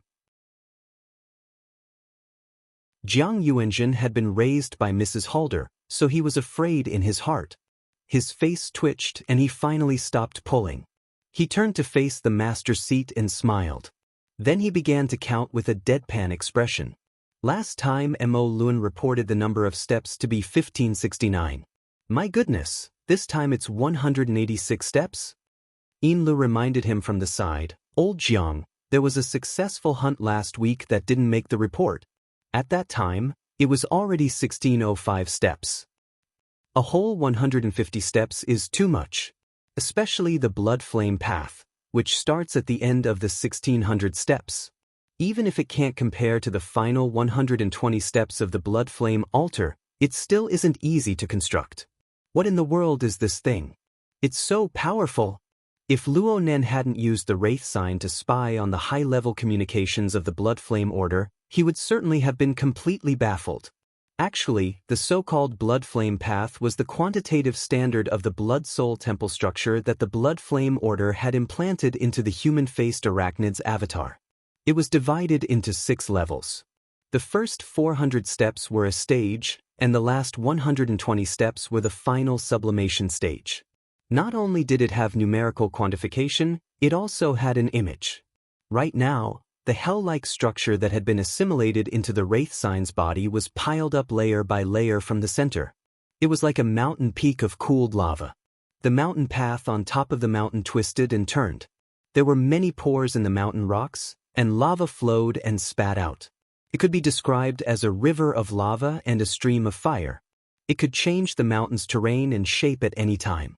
But no matter how it changed, there was a majestic and awe-inspiring building at every certain height on the mountain. It was either a palace hall or a cave. They were built next to the mountain, as if they were one entity. This was the embryonic form of the Blood Soul Temple. Right now, 4 buildings had been formed, representing that 4 stages had been completed. The next 5th stage was the formation of the altar on the mountain peak. The final 6th stage was the 120 steps of the blood flame altar. Through the blood sacrifice, the blood flame was internalized into the entire mountain peak, thus forming the complete appearance of the Blood Soul Temple. Luo Nan lacked a deep understanding of secret orders, but he could tell from his senses that this entire process was a step-by-step process. It was quite standardized. Aside from herding, there were endless sacrifices and refinements every day. They were mysterious and contained magical powers, reflecting the accumulation of the Blood Flame Order's laws and logos. As an internal member of the Blood Flame Order, she naturally did not view the problem as simply as Luo Nan. Jiang Yuanzhen had been worrying about the future construction of the Blood Soul Temple. The first 2,000 steps are fine. The 120 steps of blood sacrifice are the most difficult. Just based on the current scale of the order, it is a bit strenuous to perform sacrifices day and night. If we could have this kind of sacrifice. Ren Hong also agreed. That's right. The Order of Justice acted earlier than us. It is said that before En Weng's accident, the Order of Justice had already sent the human-faced arachnid to headquarters. In other words, no matter how we graze in Xia City, it will be hard to gather a complete human-faced arachnid. If we want the mold to be effective, it is hard to avoid seeking other methods. Right now, it looks like the mold's devouring ability still has room for expansion. This is a good thing. Inlu was a bit more pessimistic. It's hard to make a judgment just by looking at an example. Jiang Yuanjun clapped her hands. You'll have to ask Emoluan about this. It was dangerous this time, but if we can really find a way to assist in the blood sacrifice, then it would truly be of boundless merit. Just as her voice fell, a mass of light and shadow unfurled in the center of the room. Emoluan did not participate in the conversation from start to finish. He just transformed the relevant memories into energy information that could be recognized by specialized equipment. Then he transformed it into an image, allowing the core members of the order to understand the situation at the time. This sort of ability to reproduce memories seemed simple, but in reality, only those who had a deep understanding of the mind and the soul could do it. Luonan felt ashamed of his inferiority to Emoluan's deep and ruthless ability. As the light and shadow changed, it was tantamount to replaying Emoluan's experience at the time. Due to the nature of human thought, it was hard to avoid subconscious processing and distortions. However, it was enough to serve as a reference. Luonan found the scene of the incident familiar. He thought about it carefully and recognized that this was the recycling stratum of the Twin River District. This place was filled with gangs and negative emotions. It was indeed one of the best places for the human-faced arachnid to reside. Emoluan gave a brief introduction of the background. He used the mental plane to directly transmit telepathically. However, Luonan could hear everything clearly due to the mental connection between him and the Wraith sign. I was just doing my routine patrol at the time. Mold suddenly became very excited. I thought that it had discovered prey, so I immediately went over. But then I saw a bird. It wasn't a bird, right? Jiang Yuanjun relied on his age to speak more casually with Emoluan. Emoluan didn't bicker with him. He responded calmly, indeed. I only discovered that it wasn't a bird when I got closer. It was a wing-hand bloodbat. Wing-hand bloodbat? Actually, Luonan was already stupefied when he saw the image. Emoluan's explanation only gave him a confirmation. It really was a wing-hand bloodbat. Luonan had participated in the Trigate Security Conference last week. This was the first thing that was introduced. Luonan had the deepest impression of it. He knew that this thing possessed a highly contagious virus. It was a mutated type, and it could even control biological aberrations. It possessed an extremely high level of threat. Among the rewards provided by Trigate Security, this thing's corresponding bonus was ranked at the top. It couldn't be this coincidental, right? Luonan found it a bit hard to accept this astonishing coincidence for a time. However, he found it even harder to imagine that such a dangerous aberration had other channels to enter and exit Xia City at any time. If this really was the case, then the world line would change into Resident Evil. If it really was the target that Trigate Security mentioned, then wouldn't there be any dregs left after the Wraith sign made his move? Trigate Security had said that the Wraith sign wanted to capture the wing-hand bloodbat alive and retrieve the corpse if it was dead. Well, it didn't matter if it was the Wraith sign or Emoluan's out-of-body state. They were just wandering around on the mental plane. Even if they killed the wing-hand bloodbat, they shouldn't have taken the corpse away. Luonan immediately became excited. He stared fixedly at the image of light and shadow. He wanted to find the surrounding landmark buildings and confirm the coordinates. However, as he carefully observed, Luonan felt that the image was a bit strange. He didn't know what was strange about it for a time. Jiang Yuanjun was also very shocked. It really is a wing-hand bloodbat? How did this thing enter the city? Even the city guards are blind. Oh, it seems a bit different? Emoluan answered, it really is different from the species found in the wilderness. Actually, I've always wondered if this thing can even be considered a wing-hand bloodbat. The image of light and shadow just happened to give them a close-up view. This time, whether it was the group of core members of the Blood Flame Order up close or Luonan, who was 2 or 3 city districts away, they all saw the problem.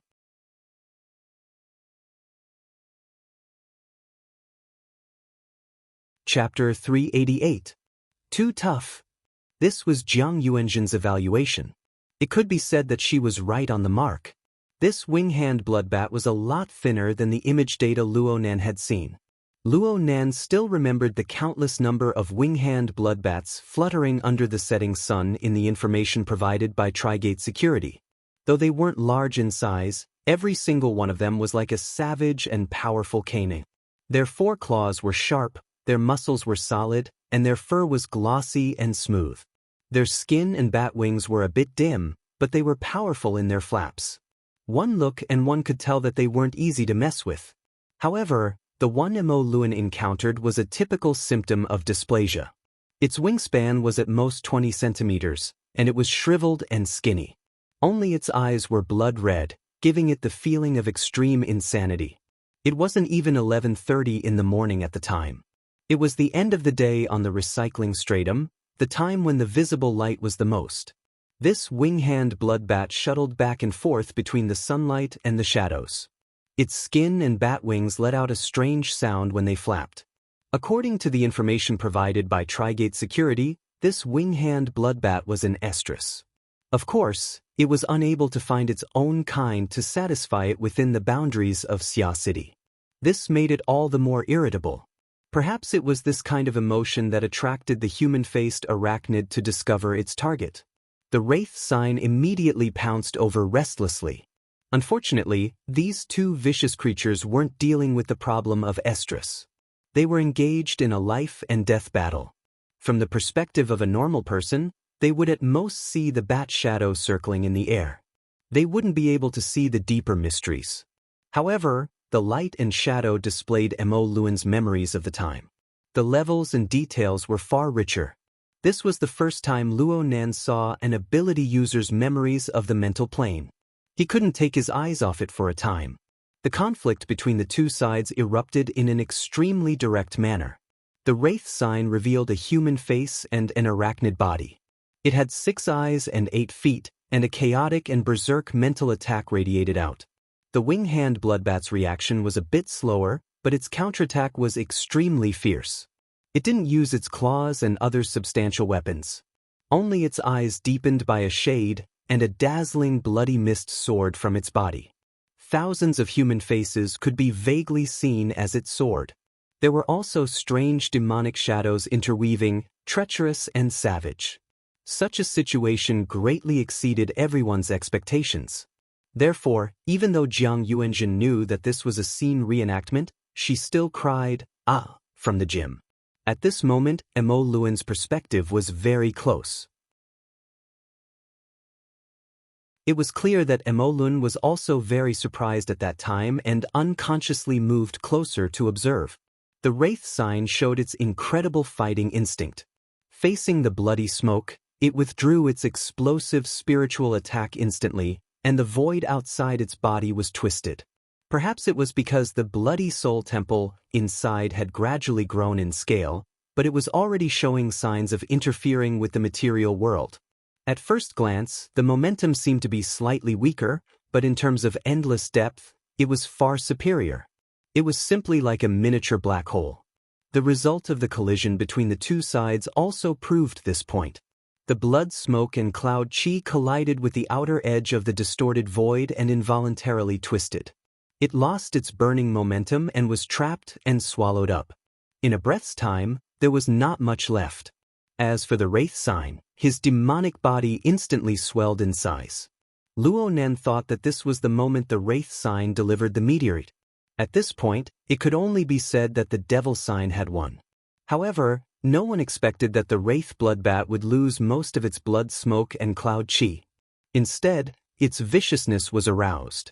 Its body that was as thin as a match suddenly expanded, becoming as round as a ball. It simply didn't give the wraith bloodbat a chance to react. It exploded with a bang and a bloody mist sprayed everywhere. The hearts of everyone watching the video trembled, including Luo Nan. In his eyes, it wasn't the wraith bloodbat that exploded. It was a million. It was this bloody mist that made even the rampaging wraith sign vigilant.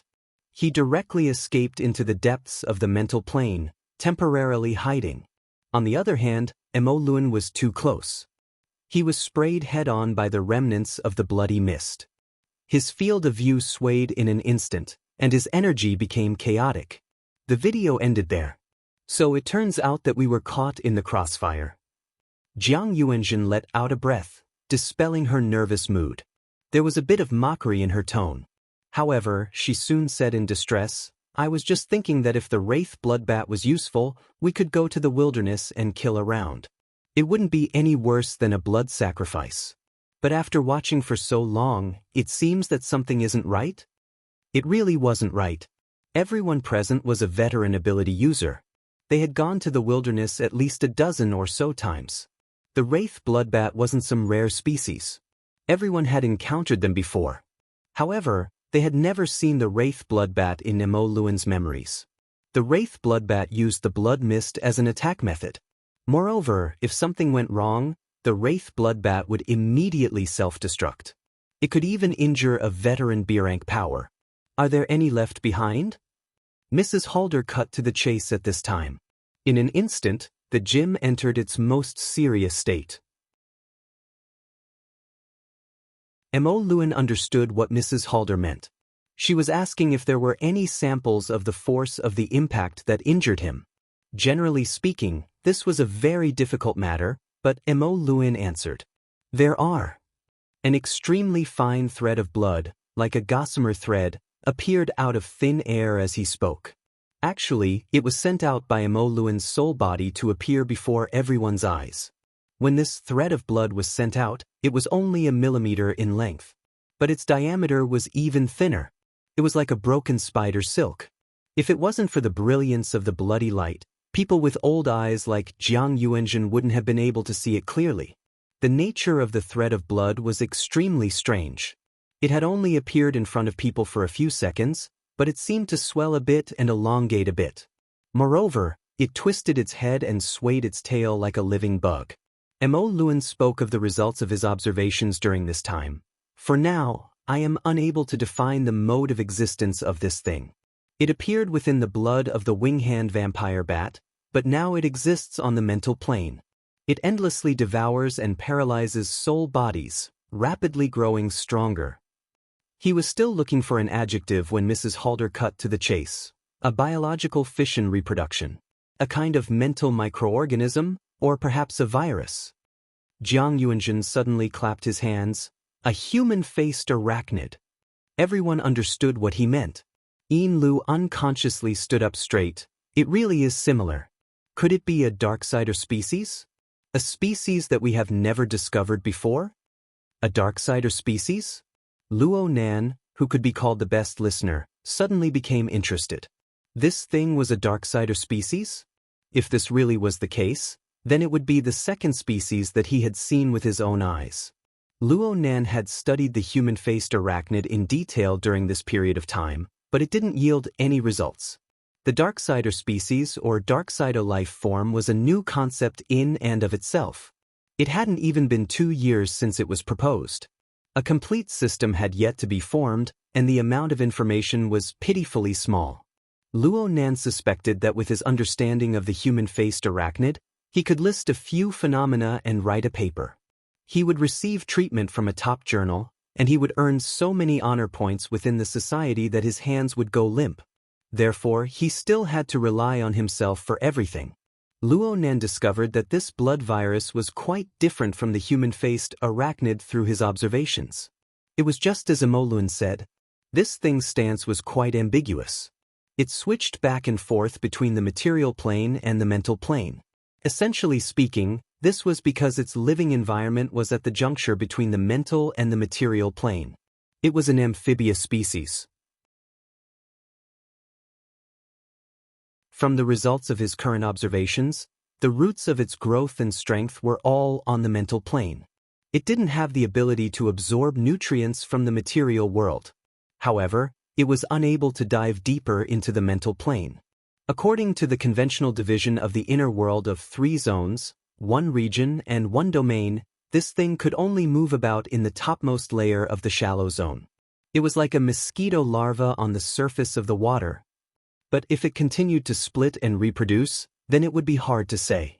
After all, it could injure Mo Luan, but it couldn't rely on its current abilities.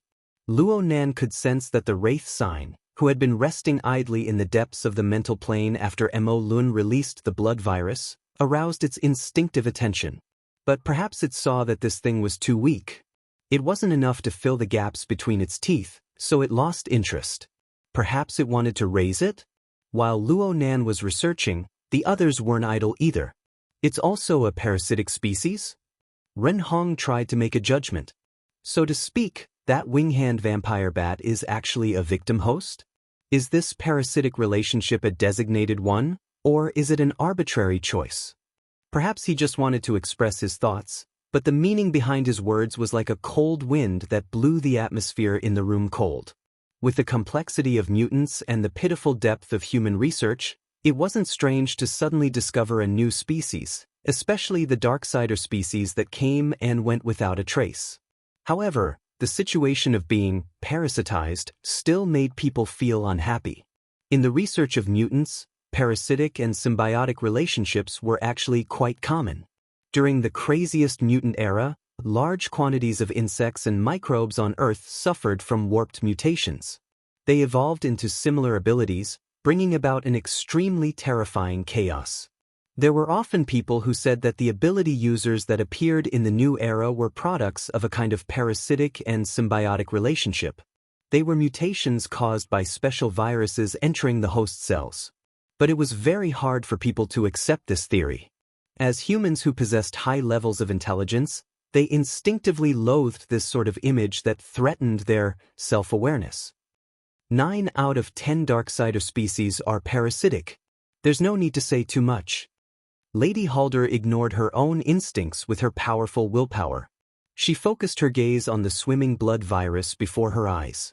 After observing it seriously for a period of time, she spoke softly. It uses the blood essence of the fleshly body to drive a viral fission on the mental plane. This sort of interference method seems berserk, but it's actually precise and mysterious. Is it that hard to get rid of? For me, it would take a few days. It shouldn't be hard if I'm careful, but if I increase the number of samples, then I'll need to observe it. How's the scene? I've already arranged for people to protect it. But due to its nature, I haven't begun to collect samples for now. Come with me again. No one else had the leeway to interrupt the conversation between the two core figures of the order. Only when the principles for handling the matter were decided did Lady Halder change the topic. With Mo Luan's condition, it won't be suitable for him to continue herding for a period of time in the future. We need to adjust the candidates.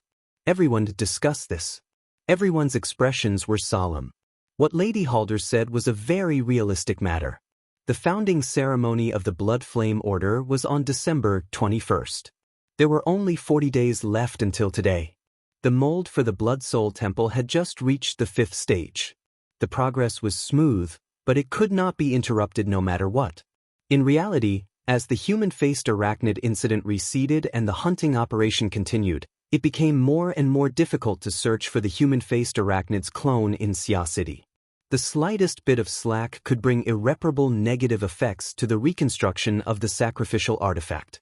The reason why Lady Halder was interested in the parasite on the body of the wing-hand bloodbat was because she saw a possible alternative plan. But before she could confirm the feasibility of this plan, she still had to complete the most basic of tasks. Jiang Yuanzhen coughed. Relying on his age, he opened his mouth and listed out the matters that didn't have much significance, but they still had to be considered. The herding law, in our hands, has already appointed 4 shepherds. Aside from Mo Luan, there are the Lord Ablatum and 2 Deputy Ablatums. There are 3 candidates, but considering that the Lord Ablatum needs to prepare for the sacrificial ceremony and coordinate with the Blood Flame will every day, it is hard for him to split his time. So there are only 2 candidates, Yin Lu and Ren Hong. Which one do you choose? Lady Halder asked directly. Ren Hong. Jiang Yuanzhen's response was very decisive. She even gave Yin Lu a glare. Yin Lu is running around outside every day. She's tied up with mundane matters. How could she have the time to herd?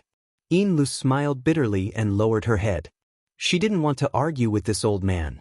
According to Jiang Yuanzhen's thoughts, as a deputy ablatum, she should devote her entire body and mind to teaching affairs. As for the business matters, there would naturally be professionals to handle them. For this reason, the old man gave Yin Lu quite a bit of face. Ren Hong? Lady Halder seemed to be muttering to herself, but she also seemed to be asking. Ren Hong was a bit unsure of her intentions, but he still lowered his head and said, I am willing to temporarily take over the matter of herding. I will listen to the Ablatum's arrangements. Lady Halder declined to comment. She continued to call out names. Meng Chong. Meng Chong responded bluntly, I'm not good at it. I have no objections. Yin Lu?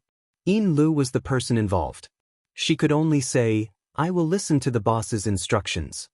She continued her habits from her days as a confidential secretary. She didn't refer to the Lord Ablatum as the boss.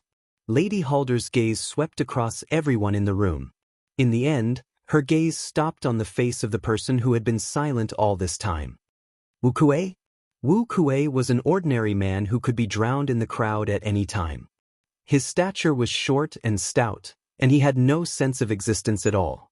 Luo Nen had observed him for a long time, but Luo Nen still didn't know what Wu Kuei did. Luo Nen didn't know what Wu Kuei relied on to rise to the core of the Blood Flame Order. Wu Kuei's words weren't unique either. Let the Ablatum make the decision. This wasn't the first time Luo Nen had seen this sort of situation. Right now, Lady Halder's words were practically the law of the Blood Flame Order. Aside from Jiang Yuanjun, who purely researched theory and didn't have any schemes, always relying on his seniority to say a few words, the others generally didn't have their own opinions.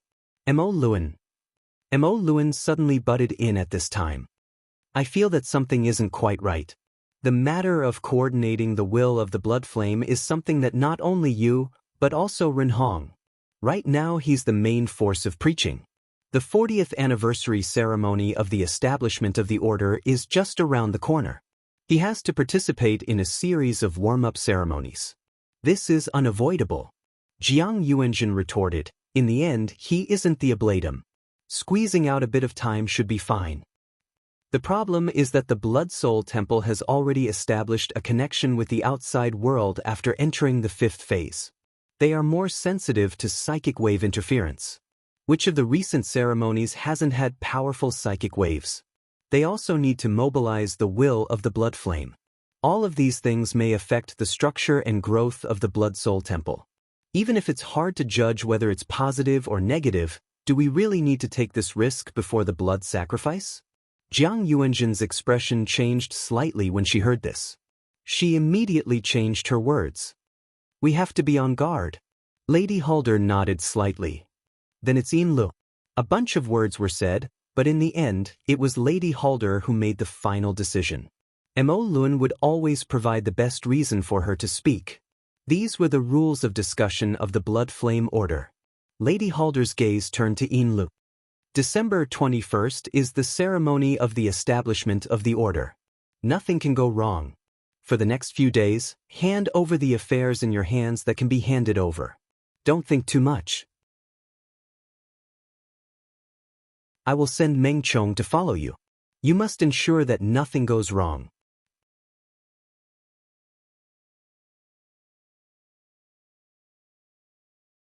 Chapter 389.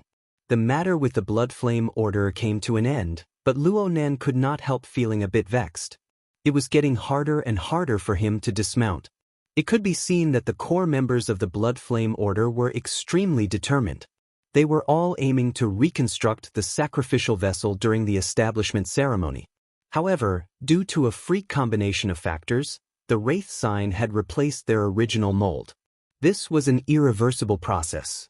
If he took back the Wraith talisman now, the Blood Flame Order would become a great enemy, and they would not rest until one of them was dead. However, if he dragged it on, it would only be a temporary peace.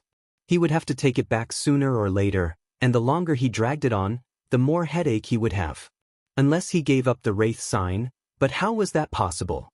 Luo Nen tossed this vexing problem to the back of his mind for the time being. He thought about how Mrs. Halder was going to investigate the scene. He wanted to go as well. Even if the 1 million had already exploded, as long as he could find some clues, it would still be helpful for the investigation later. Luo Nen did his best to recall the video data, searching for the relevant area. thanks to the powerful network search function of the information age and the consciousness search function of the Hexaear, even if it was just an impression, he would soon get the answer. He still felt that it wasn't enough, so he used his authority to use the real-time Street View mode on the psychic wave network to adjust the public cameras and confirm it again. The order of the recycling stratum was terrible. Most of the relevant cameras had been destroyed, but Luonen spent a bit of time piecing together the images. He was able to find the area where the incident most likely occurred, and he discovered a glaring pool of blood there. At this moment, there were people taking pictures in the surroundings, all of them very carefully. This is the place. According to what Mo Luen said, he had already arranged for people to deal with the scene. That was why it was said that this kind of old man was the most annoying. Luonan wanted to eat the first bite of soup, but he was afraid that it would be too much.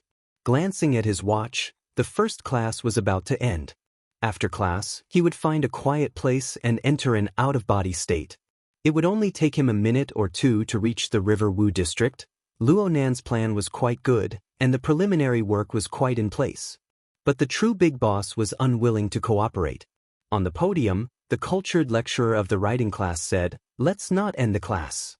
For the rest of the time, let's practice in class. It's a very basic character logic." "Teacher, I want to leave my body."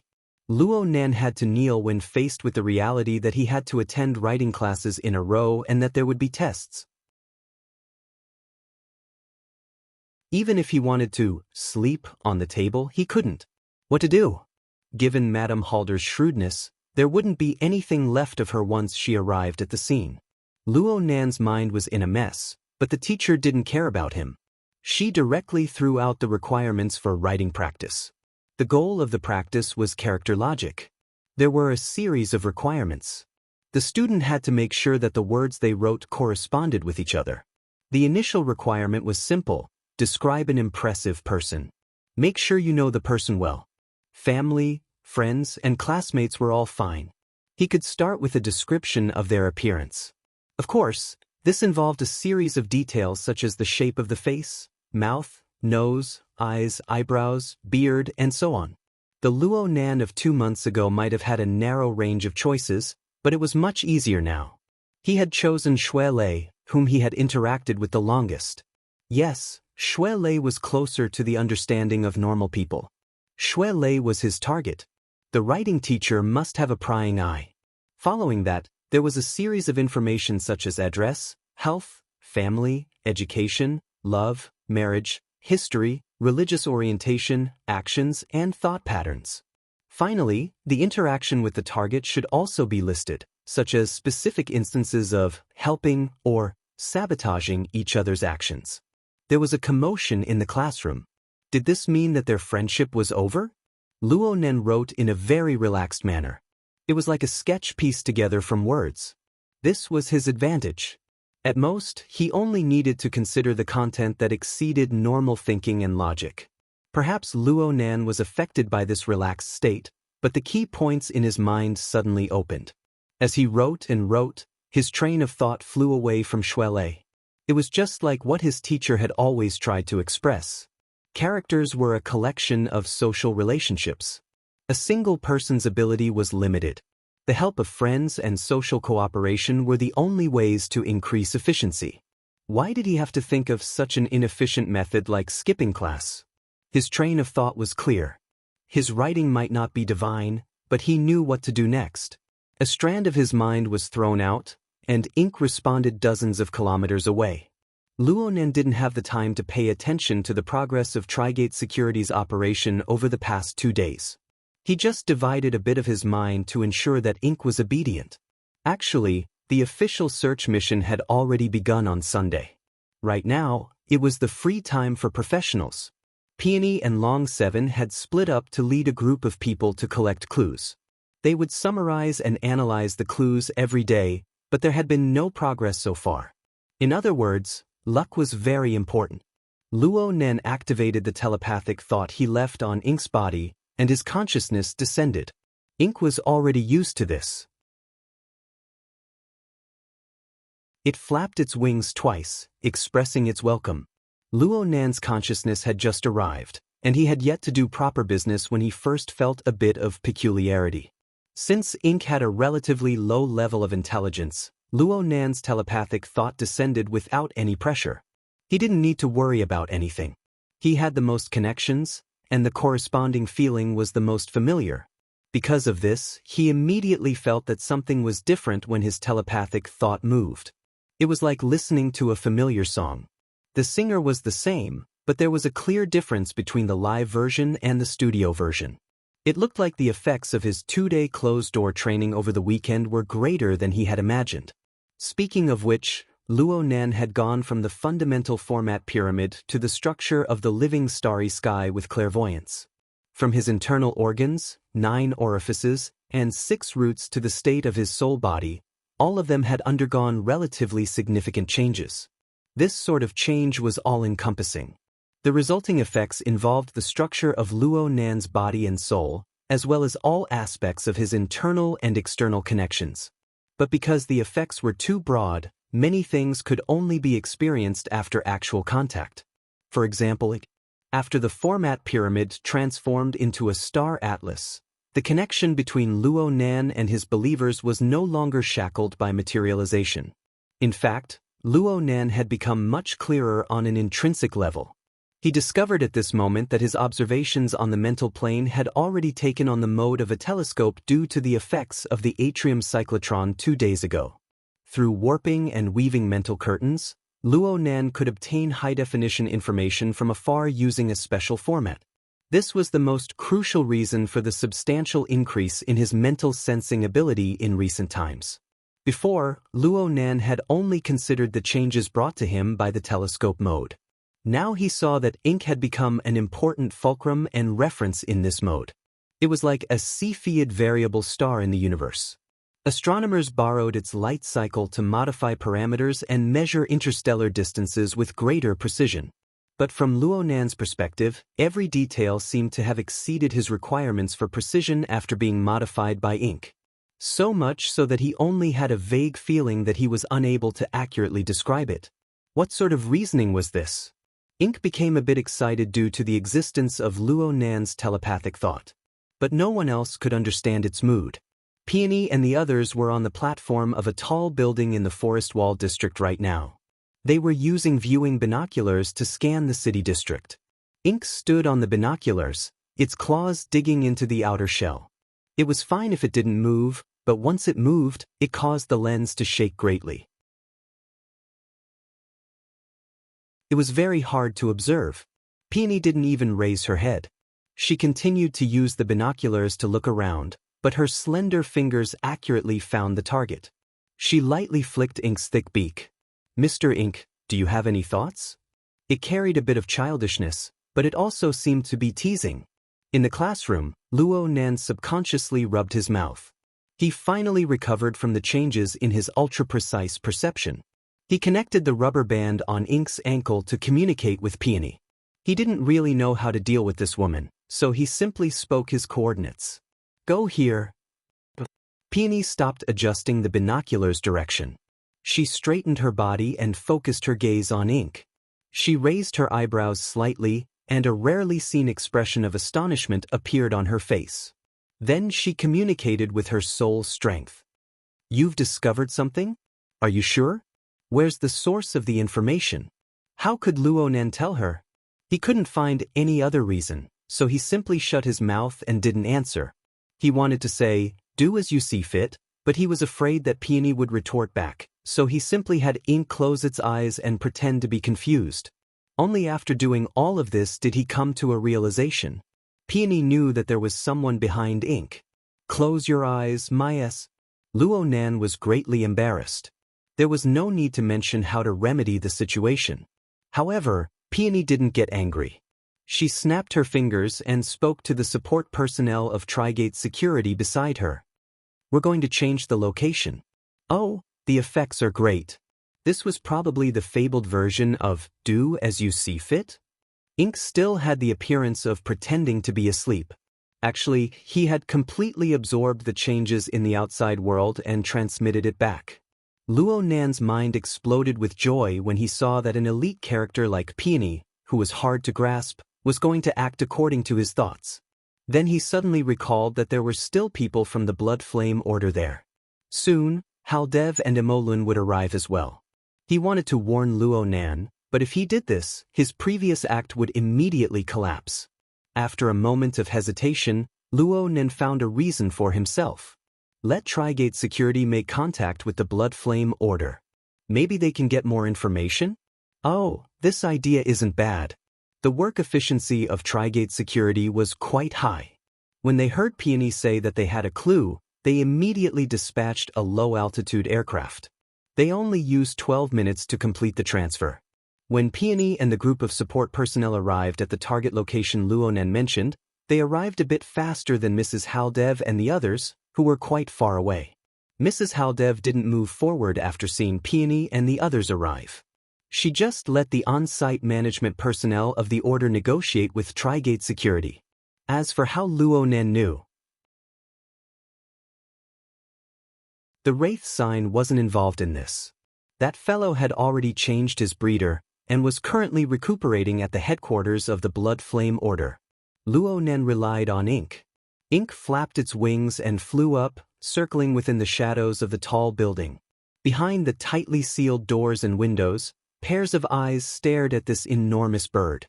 They were either excited or terrified. Luonan himself didn't know that this crow was a celebrity in the recycling stratum of the River Wu district. News of the great battle with Jack a month ago had spread through the ubiquitous criminal channels of this place.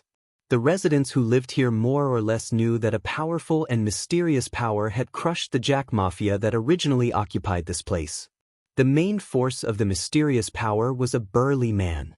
This was too lacking in uniqueness, so people took the initiative to choose a more legendary symbol, a large crow. The mysterious power had the special ability to control crows. Every time a crow's cry was heard, a calamity would descend, causing one's mind to go insane and fall unconscious. Jack Mafia's well-equipped sniper squad was easily defeated in this way. In the end, the mysterious power didn't take control of the recycling stratum. The territory of the Jack Mafia was divided among other powers, large and small.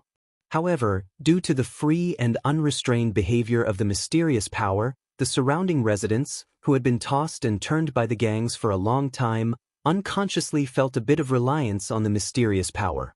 Perhaps the mysterious power taking control of the recycling stratum would bring about a completely different and new life? Driven by such emotions, the reappearance of the enormous crow caused a considerable portion of the residents of the recycling stratum to feel a surge of emotion. It also caused a large number of gang members, who had gathered here due to the unknown value of the scene of the incident, to tremble with fear.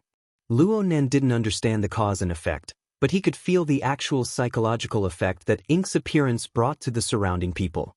If the mental state of the surrounding people could be said to be a sprinkling of magnetic sand before, then Ink, who was shuttling back and forth between the shadows of the tall buildings, was like a powerful magnet. No matter where the magnetic sand was scattered, it would stand erect, aiming the magnetic poles of the opposite direction at Ink's location. From the perspective of the living starry sky, hundreds and thousands of stars were affected by the gravitational pull of Ink's constellation. They moved in unison, incomparably uniform. At the same time, the stars that weren't affected by the magnetic force were especially eye-catching. A considerable portion of them had a corresponding uniform displacement pattern. It was just that they were incompatible with the system Luonan had set up. The source of some patterns could be seen with a single glance.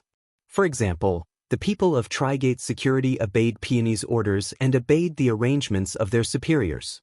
They were like galaxies revolving around a binary star system. There were also some patterns that couldn't be seen. For example, the on-site personnel of the Blood Flame Order didn't even know where the big shots of the Order were. But they were members of the Blood Flame Order in the end. Their long years of activity in the Order caused an extremely subtle connection to exist between their energies and the Blood Flame Will and the First Ablatum. In the living starry sky with Luonan's self-format as the core and the clear order, these connections were like pedestrians that violated the traffic rules and randomly entered the flow of traffic. They brought about chaos of varying sizes, but they were clearly distinguishable. Even though the distance spanned by the connections exceeded the limits of Ink's perception and exceeded the range of the living starry sky. But when all the intruders walked in the same direction, all the connections converged in a relatively fixed region. Luo Nan was naturally able to guess. There was a dark star there that was hard to see with the naked eye. It was releasing an invisible and powerful gravitational pull.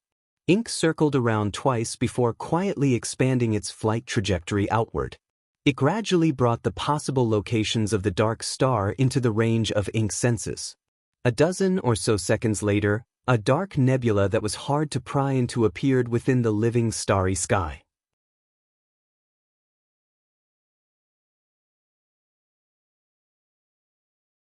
Chapter 390.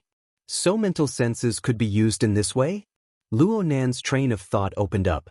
The clairvoyance mode of the telescope was clearly a sort of systematic clairvoyance. Every believer, including Ink, was a node. They provided perceptual planes and details that could be mutually referenced and supplemented. Although the number of details might not be perfect, they reflected each other. According to the framework of formatting theory, they formed a relatively closed system that covered more and more layers. In this way, all existences that were not part of the system became especially prominent. No matter how minute the reverse arteries and veins were, they would be magnified, making his senses exceptionally sharp. There was no one else like this method in terms of early warning function. Mrs. Halder certainly saw Ink. Perhaps she knew that this crow was extraordinary, but she absolutely could not imagine that there was another person who was several dozen kilometers away, using this crow to observe her. There was another person at the scene who was very sensitive. It was Peony. She must have sensed Ink's abnormal flight trajectory. She raised her head to look. It was unknown how she judged it, but her gaze soon pointed toward the skyscraper where Mrs. Halder was, as well as the relevant floors. From Luo Nan's angle, he felt that there seemed to be a confrontation of gazes between Peony and Mrs. Halder. It was hard for Luo Nan to judge whether or not Peony saw Mrs. Halder, but Mrs. Halder's gaze was certainly locked onto Peony. Well, you're the scapegoat. Luo Nan felt the secret delight of successfully shifting the blame after getting into trouble. He also felt a corresponding sense of accomplishment. This was the first time in his entire life. He wasn't worried about Peony's safety. After all, the most powerful woman in Xia City stood behind her. Mrs. Halder's Blood Flame Order and the Castle Financial Group were admittedly powerful forces in Xia City, but they were still lacking in comparison to Her Majesty Empress Wu. Peony, the person in question, didn't seem to care too much. Or perhaps it could be said that she didn't have the corresponding sense of crisis. She received a call at this time, and the smile on her face grew even more radiant. Her curved eyes seemed to flow with colorful light. Be it the Trigate security personnel beside her or the Blood Flame Order personnel, they all couldn't help but steal glances at her. It was hard to avoid their emotions from rising and falling. The living starry sky had a reaction. Darling, have you arrived yet? How's my setup? One fatal strike. Peony completely disregarded this. Her mind had already withdrawn from the mission. She allowed her mood to melt into her smile and flow naturally. As long as you're happy, it's fine. No problem. Tonight, everyone's going to turn the heavens high and celebrate your success.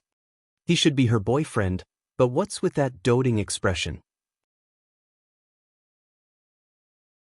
After the writing class, it was time for the society's activities. Luo Nan was liberated. He was still thinking about the confrontation, entanglement, and communication at the recycling stratum of Shuanghe District. Many pieces of information would not have appeared at the time, or perhaps Luo Nan would not have been able to see them even if they had appeared. However, he was certain that both the Blood Flame Order and Trigate Security would hold a meeting to discuss the situation after he returned. It shouldn't be a problem for him to piece together a rough picture of the truth. Seiji had all the benefits, yet he remained uninvolved. It was a bit like a villain, but it did make Seiji feel great. At a time like this, it was none of his business whether others were in a good mood or not. Luo Nan waited for his car at the parking spot. His mind was pondering over the problem of system perception. It was just as he had understood before. He discovered an excellent early warning method. Though it was still lacking in many ways, it didn't seem difficult to make up for it. All he needed to do was expand the number of believers a bit and scatter them across the various city districts. They would connect seamlessly with each other, forming a closed system. Targets that were not part of the system, especially ability users who possessed self-logic, would be more or less accurate. What security and bodyguards did he need back then? Even the Skynet system that covered the entire city wouldn't be as sharp as he was. Even if the Order of Justice's first ablatum, Deputy Secretary General Gong Chi, and other powerful people came to kill them, Luo Nan would be able to know their positions and coordinates the moment they stepped into the boundaries of Xia City. They would be hundreds of kilometers away, and Luo Nan would be able to notify President Ouyang and Her Majesty Empress Wu to take to the skies to intercept them. Just thinking about it was exciting. As for expanding the number of believers, Luo Nan scratched his head. The streetcar just so happened to arrive. He boarded the car and continued to scratch. He felt a bit subtle. Luo Nan was certain that he had never truly regarded himself as a god. He had only seen Bamboo Pole's paper. He had borrowed the relationship between believers and gods to describe the various mysteries of formatting theory. That was all there was to it. Therefore, Luo Nan wasn't like the contemporary secret orders. He didn't deliberately ponder over the so-called doctrines and rituals. Then, he used all sorts of methods to actively expand the scale of his believers. So far, he had accepted believers like Ink and the Wraith sign. He didn't care about Reiwan, who was a special example that appeared and disappeared from time to time. His true human believers numbered no more than 3 people: Baze, Xie Junping and Cat Eyes. Black Tiger Baze was someone who relied on force to survive. His personality and conduct had been polished by the Order of Justice for a long time. He could be said to be plugged in and out. There was no adjustment period. Xie Junping wasn't a person of the same circle. He was muddle-headed and completely unaware. Luo Nan deliberately played down this relationship and forgot about it. He just left it there and let Xie Junping do what he wanted. As for Cat Eyes, she was probably the only example of a believer that possessed self-awareness and self-awareness. And the entire process couldn't be said to be smooth. Cat Eyes certainly had to bear the responsibility for this matter. But even if she had courted death herself, the series of developments that followed, especially the mental and willpower torment, made Luo Nan, the beneficiary, feel quite upset in his heart. This was especially true after the format pyramid transformed into a star atlas. The materialized chains disappeared, and a more essential connection became prominent. Luo Nan inspected his believers one by one and discovered that Cat Eyes was acting extremely dispirited. Her mental state was worrying. This was absolutely not a situation Luo Nan wished to see. Luo Nan sat in the last row of the trolley, his fingers rubbing against his hair. As he pondered, his thoughts unconsciously shifted through the living starry sky. He saw Cat Eyes once more. It was the middle of the afternoon. Normal people worked and studied. Ability users cultivated and completed missions. But what about Cat Eyes? She was sitting cross-legged on the floor of the room. Her hair was messy, and she wore a sleeveless top and briefs. Large swaths of healthy, smooth, light brown skin were exposed. She looked like she had just woken up from a hangover. Her fingers were unconsciously playing with a wine bottle. There were at least a dozen wine bottles around her body. Most of them were empty and overturned. They were a complete mess. Holy crap! If this continued, she would really be crippled. Luo Nan felt that this was no good. He was impulsive for a moment, so he simply said, "How about we have a chat?" Cat Eyes' figure froze the moment the thought came out. Her boring and monotonous actions came to an end. The wine bottle beside her feet rolled far away. Luo Nan only remembered when he saw the statue-like figure. He had not used the Hexaear's channel at all. Instead, he had used his thoughts to directly enter. It was needless to say that this sort of method was one of the greatest taboos between ability users, especially mental ability users. From Cat Eyes' perspective, this was undoubtedly another stab in her bloody wound. Luo Nan was embarrassed.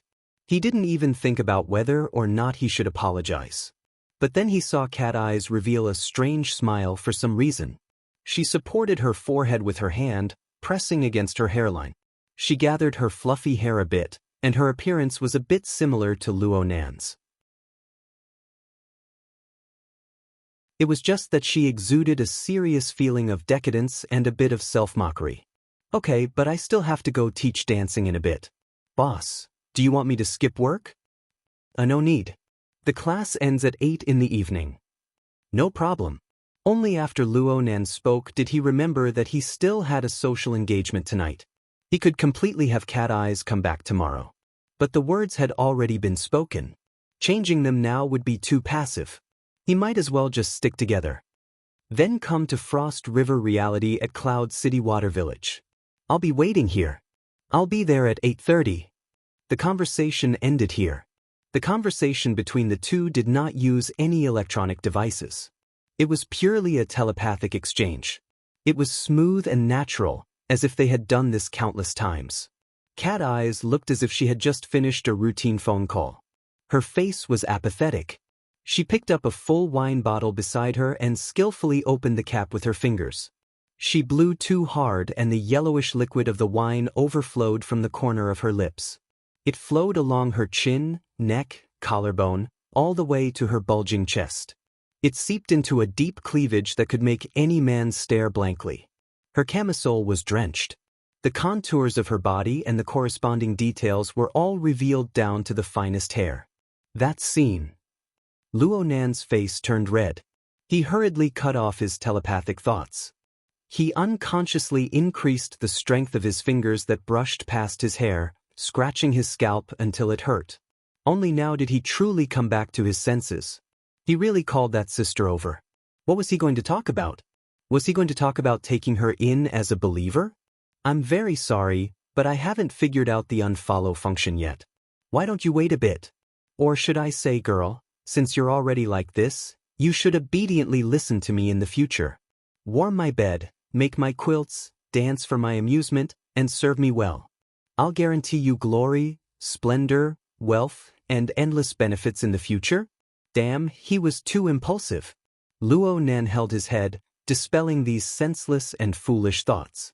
He faced the roof of the trolley and silently grinned. He didn't know how to evaluate himself. The hexa-ear vibrated while he was in a dilemma. Someone from the society was calling. Could it be that Cat Eyes wanted to go back on her word and not come tonight? Luo Nan, this coward, was already looking forward to it. However, the caller was not Cat Eyes. It was Papercut. Nanster, I'm here. You're ringing and banging here. You haven't finished fiddling with it yet? Huh? Brother Papercut, where are you? I'll be right there. Only now did Luo Nan remember that he had already made an appointment yesterday. What was it? Luo Nan only remembered that it was a combat machine used by the control class. It was because he had asked Papercut for his so-called big move. He had been misunderstood as needing defensive measures, and Papercut had taken the initiative to deliver it to him. Frankly speaking, Luo Nan wasn't too interested in combat machines in the past. Now that he had the dripping sword, there was no need to even mention it. However, Papercut had come over. Luo Nan took the opportunity to express his gratitude and exchange their experiences with the dripping sword and the activation class. Luo Nan and Papercut chatted for a bit before another call came in. This time it was Shuelei. Nanster, you're done with class. I'll be at gear soon. I'm going to stretch my muscles a bit first. Oh my, thank you brother Papercut. Luo Nan heard that Shuelei wanted to rely on Sansho training, so he secretly cried out for Papercut's blessing. He hurriedly cut off Shuelei's words. Brother Papercut just arrived. He brought a combat machine. I heard it's quite interesting. Let's go take a look together and test out its power. Shuelei was a bit stunned by Luo Nan's words. Brother Papercut is teaching you a new lesson? He had taken Luo Nan's words seriously. Luo Nan gave a chuckle and vaguely brushed it off. To put it bluntly, he was really not interested in close combat. On one hand, he felt that he probably wasn't cut out for it. On the other hand, he was far too busy with his homework right now. From the inside to the outside, from the fleshly body to the soul, from the self to the believers, from gear to the clouds. He wished he could split a minute in half. He really didn't have the energy to open another lesson. He could only let Shui lay down for the time being. Luo Nen arrived before Shui lay. When he arrived at gear, he saw Papercut strolling around the front hall with his hands behind his back, watching how the construction workers operated. He looked like a supervisor at first glance, but that chubby face of his didn't seem dignified at all. "Brother Papercut." Luo Nan greeted him and went forward. "Let's go to the bar counter in the passageway at the bottom of the lake. The work on the surface isn't done yet, so it's a bit messy. It should be a lot quieter underground." "It's fine. Let's go back and try it out. It's better to be a bit more spacious." Papercut waved his hand. He deliberately revealed his left wrist to attract Luo Nan's gaze. Luo Nan saw a black wrist guard wrapped around Papercut's white and plump wrist. It was quite eye-catching. Papercut even intentionally stretched it a few times. It seemed that the material was more flexible and tough, but Luo Nan couldn't see anything else. "This is? The flywheel arm. Oh, this is." Luo Nan finally remembered. The combat machine that Papercut said he was going to bring yesterday was called this.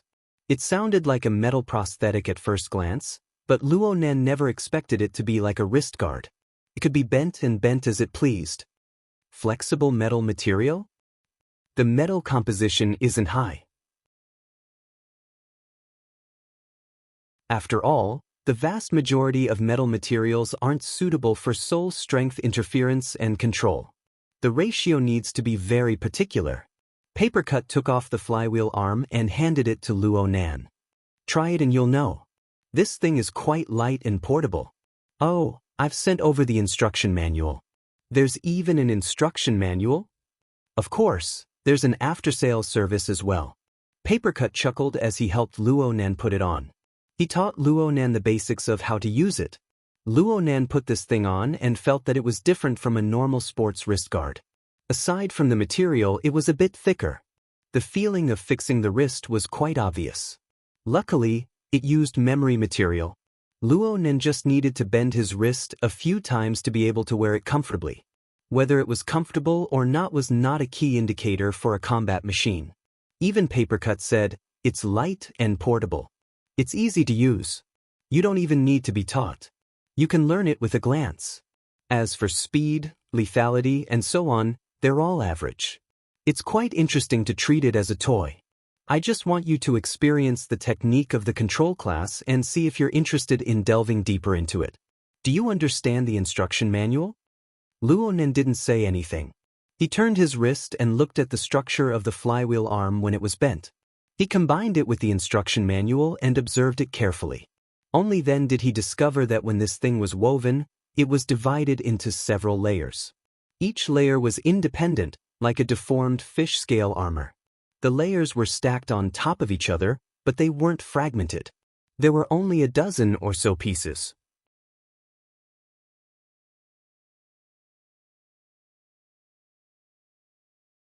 Chapter 391. Luo Nan nodded after looking inside and outside. He followed the instruction manual and pointed toward the jungle in front of gear. Papercut hurried to stop him, indicating to Luo Nan to pay attention to the construction workers inside and outside gear. "Let's keep a low profile. Let's walk a bit deeper." Luo Nan hooked his lips into a cold smile. "It's fine. They're experienced and knowledgeable." Papercut knew what Luo Nan meant, but he couldn't say anything. He laughed and pulled Luo Nan deeper into the jungle. They didn't walk 2 steps when Shui Lei turned from the jungle path. He saw the two pulling each other and was a bit stupefied. "Where are you guys going?" "Yo Leister, you're here." Papercut was quite familiar with Shui Lei. He chuckled and greeted him. "Brother Papercut," Shui Lei responded. He finally found a reason. "You guys came to class." Luo Nan sweated a bit when he heard this. Luckily, Papercut's answer was very vague. "We came to inspect the goods. We can go take a look together." "Goods?" Shui Lei wasn't completely connected. Luo Nan's eyes were sharp. He could tell with a glance that this fellow had yet to give up his evil intentions. He wanted to drag Luo Nan to practice Sansho with him. Luo Nan even brought a set of Taoist clothes. How could he let Shui Lei have his way? He immediately made up his mind. He would rely on Brother Papercut's protection today. He would cling tightly to this thick thigh and make Shuelei embarrassed to force him. His thoughts spun, and he used the reason of trying out the control class to drag Shuelei into the jungle. He turned his head and said, "Brother Papercut, everyone's here today. Let's go get together tonight if we have nothing to do." Papercut went, "Ugh." He was a bit surprised. He knew Luo Nan's temperament. Luo Nan could be considered pure and kind, but how could he understand the ways of the world? He had given Luo Nan lessons for over a dozen days, but he had never received this kind of treatment. Generally, fatties were more self-aware. Papercut asked, "Why did you suddenly think of this? You didn't invite me specifically, right?" Luo Nan knew that the invitation came too abruptly. He didn't dare give Papercut too much time to think. He chuckled and gave himself more reasons and bargaining chips. "Go. We're just playing together. I invited Leicester. Yeah, and Cat Eyes." "Huh." Papercut constantly changed his tone and words today. Otherwise, he wouldn't be able to express his muddled thoughts. He couldn't help but ask, "Who are you talking about? Cat Eyes?" Cat Eyes. Shuelei was also stunned. Could it be that the gathering Luo Nan was talking about was different from the one he mentioned at noon? Luo Nan opened his mouth. He suddenly wanted to slap himself. Today, he was a typical case of only caring about his head and not caring about the bottom. He only wanted to slack off, but he ended up piling up more troublesome things. "Hey, don't rush to a conclusion." Luo Nan suddenly had a flash of inspiration. He blinked his eyes, and a line of words came out of his mouth. Moreover, he didn't need to fake it. He hemmed and hawed as he said, "Didn't you say that she changed professions?" Papercut thought that he understood when he saw Luo Nan's slightly embarrassed expression. He nodded at Luo Nan and laughed involuntarily. "Don't think that Cat Eyes gave up on all-encompassing sensing because of you? Who told you that?" Luo Nan averted his gaze. "It's me." Shuelei raised half of his arm and obediently admitted it. The source of his information was the gossip circulating on the psychic wave network. It had a deductive nature to it, so it was hard not to feel a bit awkward right now. Papercut looked at these two 16 or 17-year-old kids. He felt that the matter of education was a long way off. He felt a great sense of responsibility for a moment, and he earnestly and patiently explained, "It's not called changing professions. It's just focusing on choosing a more suitable path of development. In the past, people looked forward to Cat Eye's long-range sensing the most, okay? You don't need to feel embarrassed about this, but don't spread it. After all, this rumor is meant to trample on people. If things go wrong, both sides will be ruined."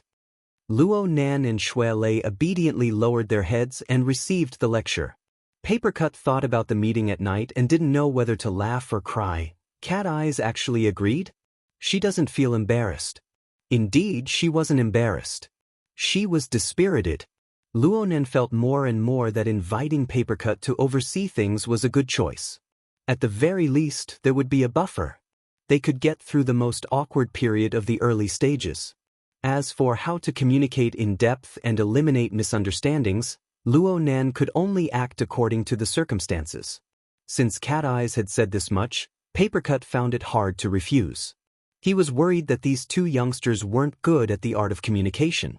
They might do bad things out of good intentions, and they might really shed all pretenses of cordiality with Cat Eyes.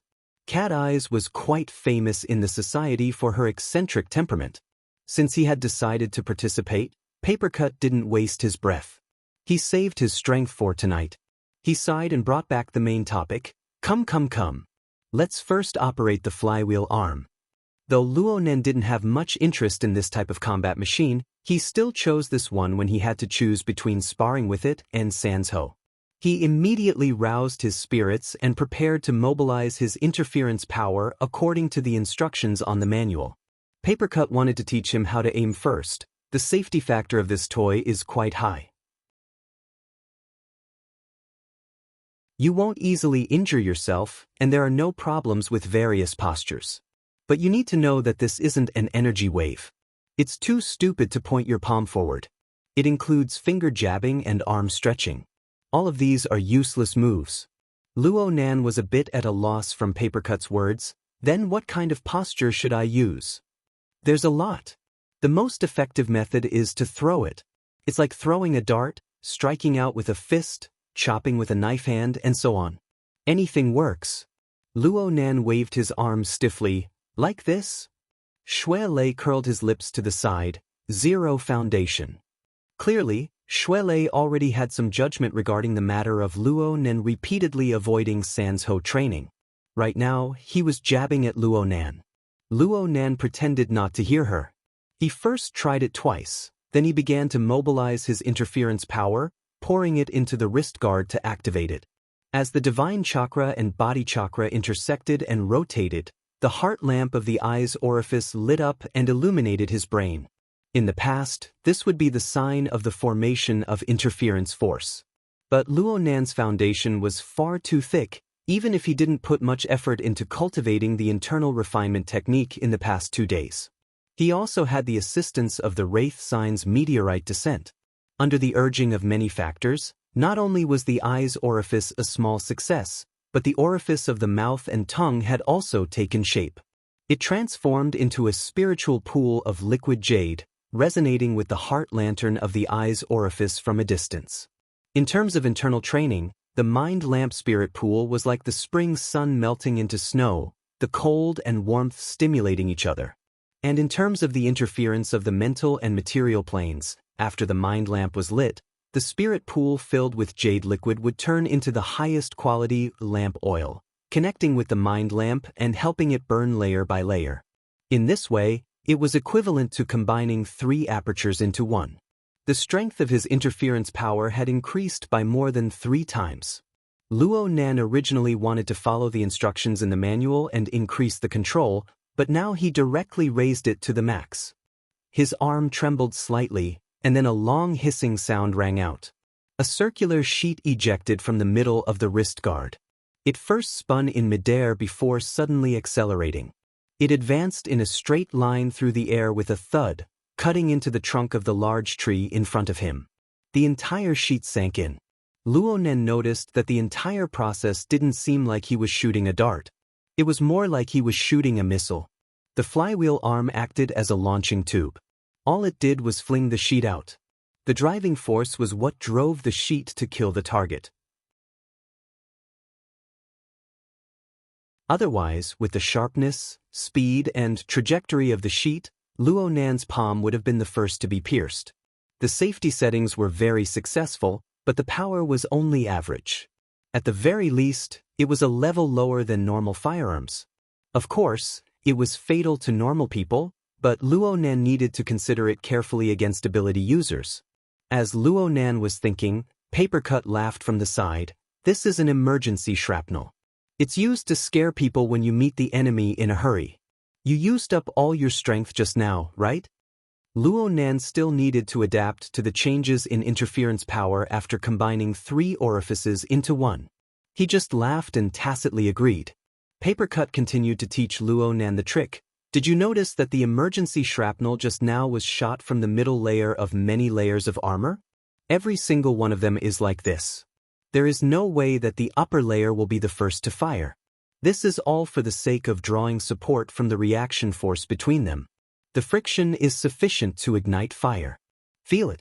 Don't you think this makes sense? Luo Nan still didn't open his mouth. His mind sunk into the inner layer of the flywheel arm. He used his interference power once more to feel an irregular sheet in the middle. It trembled and hummed within the interlayer. It rotated at low speeds under the pressure of the same type of armor. It shifted slightly, constantly accumulating power. Excellent. You're drawing a bow without firing it. Layer upon layer of reinforcement. Nanster, you really do have talent in the control class. Papercut sighed unconsciously as he sighed in admiration. Did he have to watch the rising star of the activation class change professions? Luo Nan followed Papercut's explanation and controlled the increasingly active sheet within the wrist guard. The temperature of the inner layer of the wrist guard was rising, but there was no obvious change in the outer layer's temperature. The shielding effect was top-notch. Shui Lei, who was next to Luo Nan, had keen senses. He sensed a few subtleties and came over with some curiosity. He even reached out to touch it, but Papercut slapped his hand away. What if I can't control it and it explodes? Luo Nan rolled his eyes. I think I can still hold on. Then continue. This toy will certainly become more powerful the longer it accumulates power. This was actually true. Luo Nan could feel that the sheet relied on its overall structure to accumulate power physically. It also relied on special materials to endlessly absorb interference power. Clearly, there was something unique about the single structure. The technical content of the flywheel arm was much higher than it appeared on the surface. Papercut spoke faster, introducing the firing mode to Luo Nan. If you want to attack, the flywheel arm itself has a built-in chip. It can be connected to intelligent equipment to preset a flight path, select a special shaped sheet, and calculate obstacles, air resistance, and so on. It's very good for sniping in complex environments. Plus, we all have the Hexeer. It saves quite a bit of effort. Luo Nan followed Papercut's instructions and made a wireless connection. Sure enough, an exquisite interface popped up on his retina. It displayed the real-time changing data according to the scene before him. Through the Hexeer, all operations could be realized with telepathic control. Luo Nan randomly chose a target, and the interface used dotted lines to indicate the available routes. At the same time, it indicated the percentage of power needed for the best effect. Was this like playing a video game? Luo Nan didn't have a good or bad impression of this sort of idiotic operation. He was a rookie. The more complete the auxiliary functions, the more advantageous it would be for him. However, a true expert probably wouldn't like this sort of program setup. Papercut added before Luo Nan could finish his thoughts. Also, if you feel that you're awesome, you can choose mental control. This is a test of a person's continuous operation. Awesome people can even have 12 sharp blades fly around their body in unison. It's like controlling 12 flying swords. They can fight in close combat or attack from a distance. They can scare people to death even if they can't kill them. This is the proper way to use it. Luo Nan slightly swayed his arm. Since the flywheel arm was used by the control class, he should place more emphasis on microcontrol. Papercut spread his hands. You can say that, but the actual situation is different. You see, in order to guarantee the structural function, every combination of thin slices has a different shape. Their flight trajectories are different as well. There are also all sorts of splicing combinations. A normal person wouldn't be able to hold on if they didn't use smart equipment to calculate. Maybe architects and extraordinaries can do it, but who would count on them when it comes to that? That's true. Luo Nan raised his hand and fired according to smart mode. The irregular slices were dim but sharp. They instantly broke through the forest barrier of foliage, slicing off the thick branches that served as targets. They charged into the air before turning back. They buzzed as they spun in the air like a miniature chainsaw. Branches and leaves were shattered everywhere they went. The momentum was quite astonishing. Luo Nan fired a boomerang. The irregular slices circled back, their speed decreasing layer by layer. They fell to Luo Nan's wrist like a tired bird returning to its nest. Luo Nan continued to pour in his interference power, and the slices pieced back together. Papercut clapped his hands. Okay, you're getting started. It's just that your operation is too rigid. Actually, no matter if it's smart mode or free mode, you can switch between them.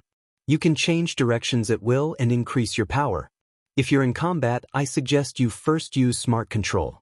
You can design a good route, and you can add mental control at the last moment. It saves you a lot of effort. It's sudden and flexible enough. The effect of catching your opponent off guard is still there. That's true. Luo Nan continued to practice in the forest. He didn't forget to let Shui Lei have a taste in the middle of it.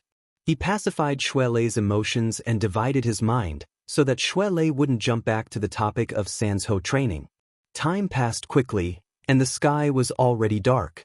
The three of them had enough fun in the nearby forest, so they prepared to return. Luo Nan's wristband vibrated at this time. It was a call from Tianxi. Her tone was a bit nervous. Junior Nan, I'm really sorry. There are some things I need to take care of in the society. Tianxi is doing experiments. We might have to go a bit later. Got it? senior sister Tion. Luonan didn't want to give Tion any more pressure. He was counting on this senior sister to suppress Mo Peng and the others. Papercut was baffled to the side. Who is it? You're also getting together in a bit? Luonan casually said, one of my senior sisters and her little brother. They're coming with us tonight. Outside the circle? Papercut was very surprised. Luonan had a guilty conscience from Papercut's reaction. He could only evade the important and dwell on the trivial. It's Tion. She's the one who became a hostage at Ocean Sky Cloud City. You've met her before, right? He looked at Papercut's expression and knew that he couldn't hide it any longer. He could only add, there are also 2 relatives of mine. Maybe they're also their friends. It's a gathering, and it's at Frost River Reality. I'll just meet them face to face. I'll tell them about us later. Oh, you... Papercut really didn't know whether to laugh or cry. He reached out to point at Luonan again, but he was discouraged before he could open his mouth. You still have to learn in the future. It looks like there are quite a few people this time. Have you booked a room yet? A room? Luonan entered a stupefied state. You're tuning in to the Passion Pages YouTube channel. We're so grateful for your support, and don't forget to subscribe to join us on this incredible journey through captivating stories. Your generosity through donations truly makes a world of difference, as it's the primary source of revenue that allows me to expand and enhance this channel for you. Thank you from the bottom of my heart for being a part of this adventure.